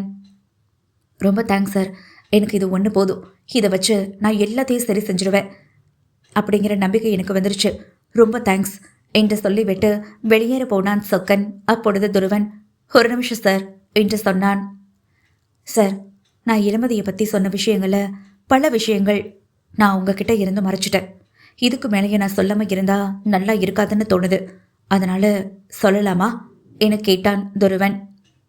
என்ன விஷயம் மறைச்சிங்க, எனக்கு ஒன்றும் புரியலையே என்று சொக்கன் அவனை புரியாத பார்வையோடு கேட்க அதற்கு துருவன் சொல்ல ஆரம்பித்தான். சார், நெடுமாறன் சார் என்கிட்ட இளமதி நான் எனதுக்கு கல்யாணம் பண்ணிக்கிறோங்கிற விஷயம் எல்லாத்தையும் சொல்லி முடிச்சுட்டு அவருக்கு சென்னையில் அவங்க அண்ணனோட கம்பெனியில் விஜயன் வேலை இருக்குன்னு சொல்லி அவர் கிளம்பி போயிட்டாரு. அதுக்கப்புறம் ஒரு 2 மாதம் இருக்கும் அவங்க அலுவலகத்துக்கு வெளியே வந்து நின்றுக்கிட்டு இருந்தாங்க. இந்த பொண்ணு எதுக்கு வந்து இங்கே நின்றுக்கிட்டு இருக்குதுன்னு எனக்கு அப்போ யோசனை தோணுச்சு. அப்போது நெடுமாறன் சார் சொன்னது எல்லாமே எனக்கு ஞாபகமாக வந்து போச்சு. ஏன் இந்த பொண்ணு இருக்காங்கிறதையும் நான் புரிஞ்சுக்கிட்டேன். நான் அந்த பொண்ணு என்கிட்ட பேசுகிறதுக்கு முயற்சி பண்ணா, ஆனால் நான் அவகிட்ட பேசுறது முயற்சி பண்ணவே நான் பேச அவாய்ட் பண்ணிட்டு போய்கிட்டே இருந்தேன். ஒரு கட்டத்தில் என்கிட்ட பேசியே ஆகணும்னு சொன்னா. அப்போ தான் சௌந்தர்யா மேடம் பற்றி ஒன்று சொன்னாங்க. என்ன சொல்கிறீங்க? சௌந்தர்யாம்மா? சௌந்தர்யா அவங்க விஜயன் சாரோட ஒய்ஃப் ஆச்சே, அவங்கள பற்றி நீங்கள் என்ன சொல்ல போகிறீங்க? சொக்கன் கேட்டதும், சார், இளமதி சாதாரணமாக எல்லாம் நெடுமாறன் சார்கிட்ட நெருங்கலை, அவங்க வந்த விஷயமே வேற.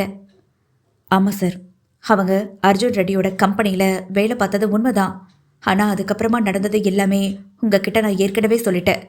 நானும் ஆரம்பத்தில் அர்ஜுன் ரெட்டியோட லவ்வரு, அந்த ஆள் சொல்லி தான் நெடுமாறன் சாரோட ஆஃபீஸ்க்குள்ளே உள்ள நுழைஞ்சிருக்காங்கன்னு நினச்சேன். அது மட்டும் இல்லாமல் அவங்கள ஆஃபீஸோட சீக்ரெட்ஸ் எல்லாத்தையும் திருட்டுத்தான் வந்திருக்காங்கன்னு நான் முதல்ல நினச்சேன். ஆனால் அதெல்லாம் பொய்ன்னு அவங்க சொன்னதை வச்சு நான் புரிஞ்சுக்கிட்டேன். சௌந்தர்யா மேடம் அனுப்பி தான் இளமதி மேடம் வந்திருக்காங்க. என்ன என்ன சொல்கிறீங்க? சௌந்தர்யா மேடம் அனுப்பி தான் இளமதி வந்திருக்காங்களா? என்ன உளறீங்க? எனக்கு ஒன்றுமே புரியலை. ஆமாம் சார், நெடுமாறன் சாரை லவ் பண்ணி அவங்கள ஏமாத்தணும்னு சொல்லி சௌந்தர்யா மேடம் அனுப்பியிருக்காங்களாம். அவங்கள இவங்க லவ் பண்ணி ஏமாத்தணுமா? அதுக்காக தான் நெடுமாறன் சாரை பார்க்குறதுக்காக இவங்க அவங்க ஆஃபீஸில் வேலை தேடி வந்தாங்க. ஆனால் கதை வேறு மாதிரி போய் முடிஞ்சிருச்சு. இவங்க ஏமாத்தணும்னு நினச்சவங்க கடைசியில் நெடுமாறன் சார் தான் அவங்கள ஏமாற்றிட்டு போக வேண்டியதாக போச்சு. அதுக்கப்புறம் தான் நான் அவங்கள பற்றி முழுசாக தெரிஞ்சுக்கிட்டேன். சார், நீங்கள் சொல்கிறதெல்லாம் சத்தியமாக நம்புற மாதிரியே இல்லை. சௌந்தர்யா மேடம் எதுக்கு இளமதி கிட்ட நெடுமாறன் சாரை லவ் பண்ணணும், ஏமாற்றணும் எதுக்கு சொன்னாங்க? எனக்கு எங்கேயோ இருக்குது. சொல்லப்போனால் நெடுமாறன் அவங்களோட தங்கச்சிக்கு தான் கல்யாணம் பண்ணி வைக்கணும்னு பேச்சுவார்த்தை நடந்தது. எதுக்கு லவ் பண்ண சொல்லணும்? லவ் பண்ண மட்டும் இல்லாமல் ஏன் ஏமாத்த சொல்லணும்? எனக்கு ஒன்றுமே புரியலையே, குழப்பமாக இருக்கு என்று சொக்கன் சொல்லவும் துருவனும் ஆமாம் என்று ஆமோதித்தான். சார், இதுக்கான தீர்வு என்னன்றது நீங்கள் தான் கண்டுபிடிக்கணும். எனக்கு தெரிஞ்ச எல்லா விஷயங்களையும் உங்ககிட்ட சொல்லிட்டேன். ஒரு சின்ன ஐடியா மட்டும் கொடுக்குறேன். நெடுமாறன் சாருக்கு பழசெல்லாம் ஞாபகம் வந்தால் மட்டும்தான் இதுக்குள்ளே இருக்கிற சிக்கல் ஒவ்வொன்றையும் அவிழ்க்க முடியும். அதுக்கு முன்னாடி சௌந்தர்யா மேடத்தை பற்றி கண்டிப்பாக நீங்கள் நெடுமாறன் சார்கிட்ட சொல்லியே ஆகணும். அவங்க ஏதாவது கண்டுபிடிக்கிறதுக்கான வாய்ப்புகள் அதிகமாக கூட இருக்கு என்று துருவன் சொன்னதும் அதற்கு சொக்கன், நான் அதை பார்த்துக்கிறேன், தேங்க்ஸ் என்று சொல்லிவிட்டு வெளியே சென்று விட்டான். துருவனுக்கும் அவனுக்கும் நடந்த அனைத்து விஷயங்களையும் நெடுமாறனிடம் சொல்லி முடிக்க நெடுமாறனும் சொக்கனின் கன்னத்தில் பலார் என்று ஒரு அறையை விட்டான். சார், சொன்னவன் பெரிதாக எந்த அதிர்ச்சியும் காட்டவில்லை. அவனுக்கு நன்றாக தெரியும், தன் அன்னையை பற்றி சொன்னால் கண்டிப்பாக தன்மேல் கோபப்படுவார், மேலும் அடிப்பார் என அவன் நினைத்தது விஷயம் அப்படியே அங்கு நடந்தேறியது. நீ சொல்ற எந்த ஒரு கட்டுக்கதையும் நம்புறதுக்கு நான் ஆள் கிடையாது. இது வரைக்கும் நீ சொன்னதெல்லாம் போதும். எங்கள் அண்ணியை பற்றி என்கிட்டயே தப்பாக பேசுறியா? இடியட். அவங்க எதுக்கு தேவையில்லாம அவளை எனக்கு லவ் பண்ண சொல்லணும், என்னை ஏமாத்த சொல்லணும்? அவங்களுக்கு என்ன தேவை இருக்கு? முட்டாள்தனமாக ஏதாவது பேசி என்கிட்ட நல்லா வாங்கி கட்டிக்காத. போடா போடா முதல்லைங்கிறது. சரிங்க சார், நான் போகிறேன். அதுக்கு முன்னாடி இது இளமதி மேடமோட ஃபோன், இதில் இருக்கிறத பாருங்க என்ன சொன்னவன் மேலும், சார், அந்த துருவன் சொன்னது தான் நான் இப்போ உங்ககிட்ட சொன்னேன். எனக்கும் சௌந்தர்யா மேடம் எதுக்காக இப்படியெல்லாம் பண்ணாங்கன்னு சத்தியமாக தெரியாது. ஆனாலும் அவன் சொன்னதுனால தான் நான் சொன்னேன். விஷயங்கள் எல்லாத்தையும் நீங்கள் தான் கண்டுபிடிக்கணும் என சொல்லிவிட்டு சொக்கன் அந்த இடத்தை விட்டு வெளியேறிவிட்டான். மீண்டும் தலைவலியுடன் நெடுமாறன் சோஃபாவில் அமர்ந்து விட்டான். மீண்டும் அதே ஆரம்ப புள்ளிக்கு வந்தடைந்தான். குழப்பம் குழப்பம் குழப்பம் மேலும் மேலும் சூழ்ந்தது அவனை. ஆ என்று கத்தியவன் மயங்கி சரிந்து விழுந்தான். அத்தியாயம் 44. இளமதியினுடைய ஃபோனை சொக்கன் அவனிடத்தில் கொடுத்துவிட்டு சென்று விட்டான். அண்ணி எதுக்காக இவளை என்ன லவ் பண்ணி ஏமாத்த வைக்க சொல்லணும்? இதில் ஏதோ ஒன்று இடிக்குது. இது என்னன்னு ஒன்றுமே புரியவே இல்லையே என யோசித்து கொண்டே இருந்தவன் மேஜையின் மேல் அவன் வைத்துவிட்டு போன ஃபோனை பார்த்தான். இது இவளோடதுல என நினைத்து கொண்டவாறே அந்த ஃபோனை எடுத்து ஓப்பன் செய்தான். அதில் அவளும் இவனும் ஒருவரும் ஒன்றாக இருக்கும் ஃபோட்டோக்கள் ஒவ்வொன்றையும் ஸ்வைப் செய்து கொண்டே பார்த்து கொண்டிருந்தான். மனதில் புதுவிதமான உணர்வு அவனுக்குள் ஏற்பட்டது. பழைய ஞாபகங்கள் ஏதேதோ நிழல்கள் போல வந்து போனது. திடீரென்று அதில் உள்ள வீடியோக்கள் இருப்பதை பார்த்ததும் அதை ஆன் செய்தான். அதில் சொக்கன் பார்த்தது போல அதில் அவள் வசி வசி என சொல்லிக்கொண்டு அவனிடம் சீண்டி விளையாடுவது அனைத்தும் வந்து சேர்ந்திருக்க அவனுக்கு தலைவலி உயிர் போனது. ஏற்கனவே கனிகா, உங்களுடைய அண்ணன் தான் என்னை கொலை செய்துவிட்டு என்னை கீழ்த்தரமாகவும் பேசிவிட்டு என்னை கொன்றுவிட்டார் என அவள் சொன்னதை கேட்டு ஏற்கனவே அவன் நம்பாமல் குழம்பி போயிருந்தான். இப்படி இருக்கும் நிலைமையில் இவளும் அந்த வீட்டை விட்டு ஓடி சென்றது மட்டுமல்லாமல் சொக்கனிடத்தில் வந்த செய்திகள் ஒவ்வொன்றும் அவனுக்கு மேலும் இறுக்கத்தையும் குழப்பத்தையும் கொடுத்தது. என்னதான் நடக்குது என்னுடைய வாழ்க்கையில? ஒன்றுமே புரியவே இல்லையே என பொத்தன அமர்ந்தான். அந்த போனில் உள்ள வீடியோவை திருப்பி திருப்பி பிளே செய்து பார்த்து கொண்டே இருந்தான். அதில் வரும் ஒவ்வொன்றும் அவனுக்கு ஏதேதோ விஷயங்கள் ஞாபகப்படுத்தி கொண்டே இருந்தது. அது அவனுக்கு மிக பெரும் அழுத்தத்தை ஏற்படுத்த தலைவலி ஒரு பக்கம் அவனை வாட்டி வதக்கி எடுக்க அப்படியே மயக்கம் போட்டு கீழே சரிந்து விழுந்தான். அவன் ஆ என்ற சத்தத்துடன் மயக்கம் போட்டு கீழே விழுந்தவுடன் உள்ளே குழந்தையை வைத்துக் கொண்டிருந்த கனிகாவிற்கு அவனின் சத்தம் பெரும் குரல் எடுத்து கேட்டது போல் இருக்க அவள் ஓடி வந்து வெளியே எட்டி பார்க்க அவன் மயங்கி சரிந்து கீழே இருப்பதை பார்த்ததும் அவள் உடனே ஓடி வந்து என்னாச்சு என்று அவள் பார்த்தாள். ஐயோ, என்னாச்சுன்னு தெரியலையே என நினைத்தபடியே அவள் அவனை பார்த்து அவனின் தோள்பட்டையில் கையை வைத்து தட்டினாள். ஆனால் அவன் நகராமல் இருந்தான். கண்ணும் கண்ணமாக தட்டி பற்றி பார்த்தாள்.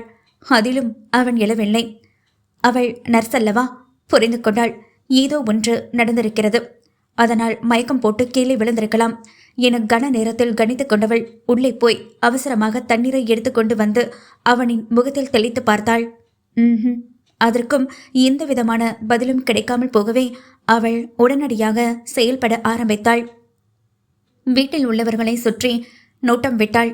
வேலைக்காரர்கள் யாரும் இல்லை என்பதை புரிந்து கொண்டாள். தோட்டத்தில் வேலை செய்யும் தோட்டக்காரன் மட்டுமே வெளியே நின்று கொண்டிருப்பதை பார்த்து அவனை உதவிக்கு அழைத்தாள். அவரும் என்ன வயிற்று என்று பார்க்க, அம்மா, என்னால் ஆஸ்பத்திரிக்கு கூட்டிட்டு போக முடியுமான்னு தெரியலைங்க. அம்மா, எனக்கு ஏற்கனவே ஒரு கால ஊனமுங்க. இருங்க, நான் வெளியே போய் வாட்ச்மேனை கூட்டிட்டு வரேனுங்க என்று சொல்லிவிட்டு ஊனியபடியே வெளியே இருக்கும் வாட்ச்மேனை அழைத்து வந்தான். அவரின் உதவியின் மூலமாக அவள் ஆட்டோவில் குழந்தையையும் வைத்துக்கொண்டு நெடுமரடையும் வைத்துக்கொண்டு மருத்துவமனைக்கு அழைத்து சென்றாள் கனிகா. வாட்ச்மேன் மூலமாக சொக்கனுக்கு விஷயம் அனைத்தும் அவன் காதிற்கு சொல்லவே சொக்கனும் பதறி அடித்துக்கொண்டு மருத்துவமனைக்கு வந்து சேர்ந்தான். அங்கே கனிகாவும் விதுலனை கையில் வைத்துக் கொண்டிருப்பதை பார்த்தான். என்னாச்சு என்று கேட்டான். எனக்கு எதுவும் தெரியாதுங்க. நான் உள்ள குழந்தைய வச்சுட்டு இருந்தேன். அப்போ ரொம்ப பெரிய சத்தம் கேட்டுதான் நான் வெளியே வந்து பார்த்தேன். அப்போதான் உங்கள் சாரை மயக்க போட்டு கீழே விழுந்திருந்தாரு. எனக்கு அந்த நேரத்தில் என்ன பண்ணுறதுன்னு தெரியல. அதனால் வாட்ச்மேன் உதவியோட ஆட்டோவில் ஏற்றி இங்கே கூட்டிகிட்டு வந்திருக்கேன். சரி, நான் பார்த்துக்கிறேன், கொஞ்சம் நகருங்க என்று சொல்லிவிட்டு அவன் முன்னேறி நடக்க கனிகாவோ அவனை தடுத்து நிறுத்திவிட்டாள். ஒரு நிமிஷம், நான் சொல்கிறத கேளுங்க. உள்ள டாக்டர் அவருக்கு ட்ரீட்மெண்ட் பார்த்துட்டு இருக்காங்க. இப்போதைக்கு நீங்கள் உள்ளே போக முடியாது என்று சொன்னதும் சொக்கன் அவளை பார்த்து, அவருக்கு என்ன பிரச்சனைன்னு உங்களுக்கு தெரியுமா? புரியாமல் என்கிட்ட பேசாதீங்க என சிடு சிடுவெனவே பேசினான். அண்ணனும் இப்படியா, தம்பியும் இப்படியா? வீட்டில் வேலை செய்கிற ஒவ்வொருத்தரும் இப்படித்தான் இருப்பாங்க போல என்று அந்நேரத்திலும் கனிகாவினால் அவ்வாறு நினைக்காமல் இருக்க முடியவில்லை. சொன்னா கேளுங்க, நானே உள்ள போனேன். ஆனால் என்னை வெளியே நிறுத்திட்டாங்க. நீங்கள் போனாலும் உங்களையும் வெளியே தான் நிப்பாட்ட போகிறாங்க. தயவு செஞ்சு கொஞ்ச நேரம் என்னோட பேச்சை கேட்டு வெளியே நில்லுங்களேன் என அவள் கெஞ்சும் குரலில் கேட்க சரி என்று நின்று விட்டான். சிறிது நேரம் கழித்து மருத்துவர்கள் வெளியே வந்தனர். அதில் சீஃப் டாக்டரான ஒருவர் சொக்கனை பார்த்து, நீங்க சொக்கன் தானே என கேட்கவும், ஆமாம் சார், என்ன உங்களுக்கு எப்படி தெரியும் என்று அவனும் கேட்க, உங்களை எனக்கு நல்லாவே தெரியும். எங்கள் டாக்டரை சும்மா ஒன்றும் நீங்கள் விடலையே, வாங்க வாங்க உள்ள என சொல்லிவிட்டு சொக்கனை அழைத்து கொண்டு உள்ளே சென்றான். கனிகாவும் அங்கேயே நின்று கொண்டிருந்தாள். உள்ள நாமளே போடாமா வேண்டாமா என்னும் நோக்கில் அவளின் பார்வை இருக்க சொக்கனோ நீங்களும் வாங்க என அழைத்து கொண்டே உள்ளே போனான். உள்ளே கடிகாரத்தின் முற்களின் சத்தத்தோடு சொக்கனின் இதயத்திற்குள் இதயம் துடிக்கும் சத்தமும் அங்கிருக்கும் அறையை ஆக்கிரமித்துக் கொண்டிருந்தது. சொக்கன், அன்னைக்கு நீங்கள் ஒரு டாக்டரை பார்த்து பேசியிருப்பீங்க. அவங்க உங்ககிட்ட எல்லா விஷயமும் சொல்லி இருப்பாருன்னு நினைக்கிறேன். அவரோட கேஸ் ஹிஸ்டரியை நான் போய் எடுத்து பார்த்ததில் அவருடைய நிலைமை இப்போ கொஞ்சம் சிவியராக இருக்குது. அந்த ஆக்சிடெண்ட் மட்டுமே இவருக்கு வெறும் காரணம்னு சொல்லிட முடியாது. அதுவும் ஒரு காரணம்தான். அவருடைய மன அழுத்தம் இருக்க இருக்க அதிகமாகிக்கிட்டே இருக்கு. ஏதோ ஒரு விதத்தில் ரொம்ப பெருசாக பாதிக்கப்பட்டு இருக்காருன்னு நினைக்கிறேன். ஸோ இந்த தலைவலி காரணமாக மூளைக்கு போகிற நரம்புகள் பாதிக்கப்பட்டிருக்கு. அது என்னைக்கு பிளட் லீக் அவுட் ஆகுதோ அன்னிலேருந்து அவருடைய வாழ்நாள் காலம் குறைய ஆரம்பிச்சிடும். ஐயோ சார், என்ன சொல்கிறீங்க சார் நீங்கள் என்று பதட்டத்துடன் கேட்டான் சொக்கன். அருகில் இருக்கும் கடிகாவுக்கு ஒன்றும் புரியவில்லை. இவர்கள் என்ன பேசுகிறார்கள் என்று புரியாமல் மேஜை மேல் வைத்திருக்கும் ஃபைலை பார்த்தாள். பின்பு அவள் மருத்துவரிடமே கேட்டுவிட்டாள். சார், நான் இந்த ஃபைலை பார்க்கலாமா என்று கேட்க அவரும் எதற்கு என்பது போல் ஒரு பார்வையை பார்த்து வைத்தார். அதில் புரிந்து கொண்டு கனிகா, நான் ஒரு நர்ஸ், அதான் கேட்குறேன், பார்க்கலாமா என்று கேட்டாள். அவனும் சரி என்று அந்த ஃபைலை கொடுக்க இவர்கள் இருவரும் பேசிக்கொண்டிருப்பது ஒரு பக்கம் காதில் விழும்படி ஒலித்து கொண்டிருந்தாலும் ஃபைலை ஒரு பக்கம் பார்த்து கொண்டிருந்தாள் கனிகா. சார், நீங்கள் என்ன சொல்ல வரீங்கன்னு எனக்கு நீங்கள் தெளிவாக எல்லாத்தையும் சொல்லிடுங்க என்று சொக்கன் இருக்கையின் விளிம்பில் அமர்ந்து கொண்டு கேட்டான். Very simple Chokkan. அவர் ஏதோ மன அழுத்தத்தில் பாதிக்கப்பட்டிருக்காரு. அவருக்கு இழந்த நினைவுகள் எல்லாம் இப்போ மீண்டும் வந்துருச்சுன்னு நினைக்கிறேன். ஸோ அவர் என்ன விருப்பப்படுறாரோ அதை நீங்கள் செய்கிறது மட்டும்தான் இப்போதைக்கு அவர் உயிர் வாழ்கிறதுக்கு கொஞ்சமாவது காரணமாக இருக்கும். நாங்கள் ட்ரீட்மெண்ட் கொடுக்கும்போது இலான்னு சொல்லிக்கிட்டே இருந்தார். யார் அந்த இலான்னு எங்களுக்கு தெரியல. முதல்ல அவங்கள கண்டுபிடிச்சு அவங்க கிட்ட நீங்க சேர்த்தீங்கன்னா மேபி அவருடைய வாழ்நாள் காலம் கொஞ்சம் நீடிக்கலாம். சொல்ல முடியாது. அவர் பரிபூர்ணமா குணமடைகிறதுக்கு சான்சஸ் அதிகமாகவே இருக்கு. ஆனா இதை நீங்க செய்யாம அப்படியே விட்டுட்டீங்கன்னா கண்டிப்பா அவருக்கு இது ஒரு பெரிய பிரச்சனையை தான் கொண்டு போய் முடியும். மருந்து மாத்திரைகள் எல்லாம் ஒரு காலகட்டம் வரைக்கும் மட்டும்தான் உதவி செய்யும் சொக்கன். மற்றதையெல்லாம் மன ரீதியா மட்டும்தான் நடக்கும். நான் சொல்றதெல்லாம் உங்களுக்கு புரியும்னு நினைக்கிறேன் என்று சொல்லிவிட்டு சொக்கனின் தோள்பட்டையை தட்டி கொடுத்து விட்டு வெளியே சென்று விட்டார் அந்த சீஃப் டாக்டர். கனிகா நின்று கொண்டிருந்தபடியே நெடுமாறனுடைய கேஸ் ஹிஸ்டரியை முழுவதையும் படித்து முடித்துவிட்டு மூடி வைத்தாள். சொக்கனை பார்த்தவள், டாக்டர் சொல்றது எல்லாமே உண்மைதாங்க. நான் ஒரு நர்ஸ், அதனால உங்ககிட்ட சொல்றேன். அவங்க சொன்னபடி நீங்க கண்டிப்பா செய்யுங்க என்று சொன்னாள் கனிகா. நீங்க இலான்னு சொல்றீங்களே, என்னுடைய தோழி இளமதியைத்தான் சொல்றீங்களா? சந்தேக பார்வையுடன் சொக்கனை பார்த்து கேட்டாள். ஆமாங்க, உங்களுடைய தோழி இளமதியே தான் நாங்க சொல்றோம். அவங்க தான் உங்களோட பேரை வச்சுக்கிட்டு விதுலனை கூப்பிட்டு எங்க வீட்டுக்கு வந்தாங்க. அவங்க வந்ததுலேருந்து சாராவே இல்லை. அப்போ இளமதிக்கு என அவள் இழுக்கவும் சொக்கன் துருவன் சொன்ன அனைத்தையும் அவளிடம் சொன்னான். சொக்கன், அவ வாழ்க்கையில இவ்வளவு நடந்திருக்கு, எதுவுமே என்கிட்ட சொல்லாமலே விட்டுட்டா. அவ என்கிட்ட மறைச்சிட்டா. என்ன சொல்றீங்க? ஆமாங்க என்று சொன்ன கனிகா தான் சில மாதங்கள் கடந்து அவளை கொடைக்கானலில் சந்தித்ததாகவும் பிறகு அவள் சொன்ன கதையையும் அவள் கொஞ்சம் காலம் தங்களுடன் இருந்ததையும் விதுலனை அவள்தான் பார்த்து கொண்டாள் என்பதையும் அவள் ஒவ்வொன்றையும் எடுத்துரைத்து கொண்டே இருந்தாள் கனிகா. எல்லாத்தையும் சொன்னா. கடைசியில அவள் லைஃப்ல கல்யாணமாகி இருக்கிறத என்கிட்ட இருந்து மறைச்சிட்டா. ஆமா, அவ எதுக்காக மறைக்கணும்? எனக்கு அதுதான் காரணமே புரியவே மாட்டேங்குது. பெரிய காரணம்லாம் ஒன்றும் இல்லைங்க. அவங்க ஒரு இக்கட்டான சூழ்நிலையில மாட்டிக்கிட்டாங்க. அது முதல்ல உங்களுக்கு தெரியுமா என்று சொன்ன சொக்கன் அர்ஜுன் ரெட்டியிடம் அவள் பாடுபட்டது, அதற்கு பிறகு ஆசிரமத்து குழந்தைகளை மிரட்டி சௌந்தர்யா நெடுமாறனை காதலித்து ஏமாற்றுவதாக நடிக்க சொன்னது என அனைத்தையும் சொல்லி முடித்தான் சொக்கனும். ஐயோ கடவுளே, அவளோட வாழ்க்கையில இத்தனை கஷ்டங்களா, இத்தனை போராட்டங்களா? என்னாலவே இதை ஜீரணிக்கவே முடியலையே. என்னுடைய ஃப்ரெண்டு எப்படி இதெல்லாம் கடந்து வந்திருப்பாளோ நினைச்சு பார்க்கவே ரொம்ப கஷ்டமா இருக்கு என கைகளை பிசைந்தபடியே இருந்தாள். நடந்தது எல்லாம் நடந்து முடிஞ்சிருச்சுங்க. இனி நம்ம நடக்க போறது மட்டும்தான் பார்க்கணும். முதல்ல இளமதி மேடம் எங்க இருக்காங்கன்னு தேடி கண்டுபிடிக்கணும். அவங்கள சார்கிட்ட சேர்த்து வைக்கணும். அது மட்டும்தான் இப்போ என்னுடைய குறிக்கோளா இருக்கு. நான் வரேன், சாரை கொஞ்சம் பார்த்துக்கோங்க என சொல்லிவிட்டு அவன் சென்று விட்டான். ஒரு நிமிஷம் என போனவனை தடுத்து நிறுத்தினாள் கனிகா. என்ன சொல்லுங்க. எப்படியாவது இளமதியை கண்டுபிடிச்சு கூட்டிட்டு வாங்க.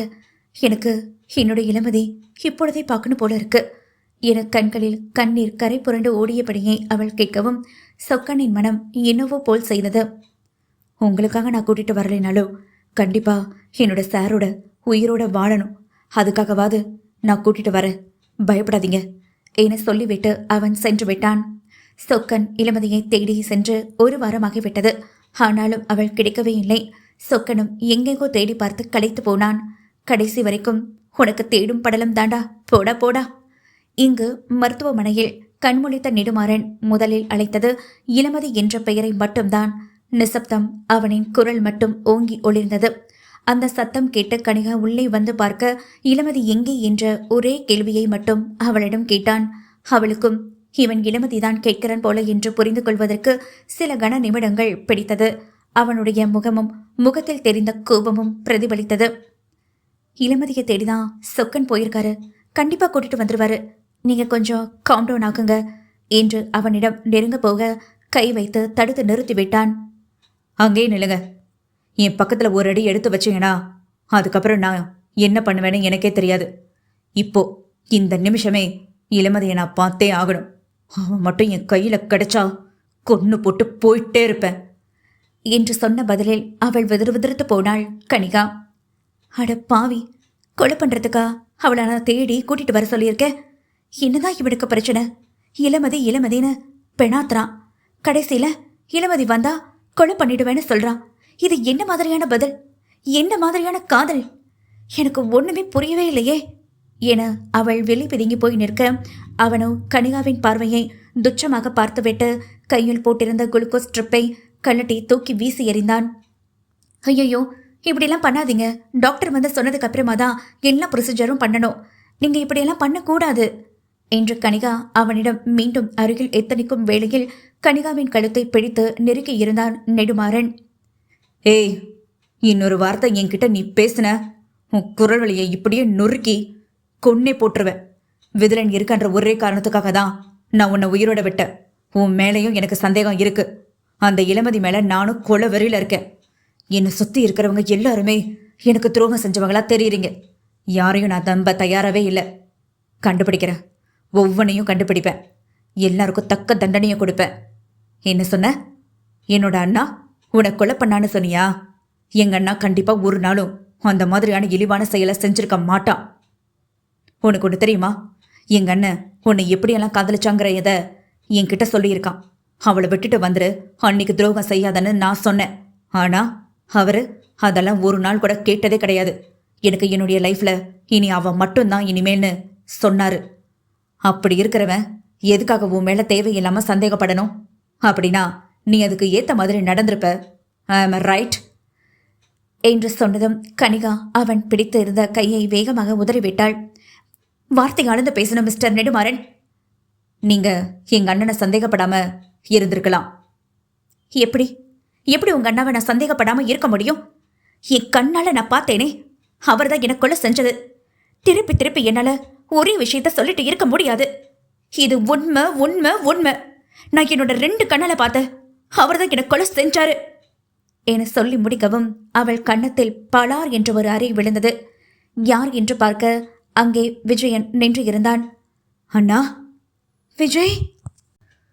அத்தியாயம் 45. எப்படி உங்க அண்ணாவை நான் கொலைகாரன்னு சொல்லாம இருக்க முடியும்? அவர் என்னை கொலை செஞ்சதை நான் என் 2 கண்ணால பார்த்தேன். திரும்ப திரும்ப அவள் இதை சொல்லவும் நெடுமாறனின் கோபம் அதிகமானதை தவிர குறையவே இல்லை. கழுத்தின் இறுக்கத்தை விட்டவன் மீண்டும் அவளின் கழுத்தை நெருக்கி கொன்றை போடலாம் என்று நினைத்தான். ஆனால் அதற்கு அவசியம் இல்லாமல் போனது. விஜயன் அங்கு வந்தான். அவளின் பேச்சை கேட்டு ஓங்கி அடித்தான். விஜய், நீங்களா என அவள் அதிர்ந்து போய் கேட்டாள். நெடுமாறனுக்கும் பேரதிர்ச்சிதான். இறந்தவர் எப்படி மீண்டும் உயிர் தெழுந்து வருவார்கள் என அவனுக்கும் அதிர்ச்சிக்கு மேல் அதிர்ச்சியாகத்தான் இருந்தது. ஏற்கனவே சிந்தை கலங்கி போய் ரௌத்திரமாக நின்று இருந்தவன் இப்பொழுது என்ன நடக்கிறது என்று புரியாமல் நின்று விட்டான். என் கண்ணுக்கு தான் அண்ணன் தெரிகிறானா என்ற சந்தேகம் வர கனிகாவின் முகத்தை பார்த்தான். கனிகாவும் தன் அண்ணனின் முகத்தை தான் பார்த்து கொண்டிருக்கிறாள் என்பதை அவனும் புரிந்து கொண்டான். ஆக அவர் உயிருடன் வந்திருக்கிறார். இது எப்படி சாத்தியம்? நான் தானே அவருக்கு கொல்லி வைத்தேன். இன்றைக்கு நடந்தது இன்றும் எனக்கு மறக்க முடியாத ஒரு அதிர்ச்சியை அல்லவா ஏற்படுத்தி இருந்தது. இன்றைக்கு அவர் உயிரோடு வந்திருப்பது அதைவிட அதிர்ச்சியாக அல்லவா இருக்கிறது. என்ன ஒரே குழப்பம் என்று அவன் நினைத்து கொண்டிருக்க அந்த குழப்பத்திற்கு எல்லாம் தேர்வு சொல்லும் விதமாக விஜயன் பேச ஆரம்பித்தான். என்ன சொன்ன? திருப்பி இன்னொரு முறை சொல்லு. நான் உன்னை கொலை பண்ணேனா என்று கனிகாவை பார்த்து கேட்டான் விஜயன். கனிகாவிற்கு பேச்சு வரவில்லை.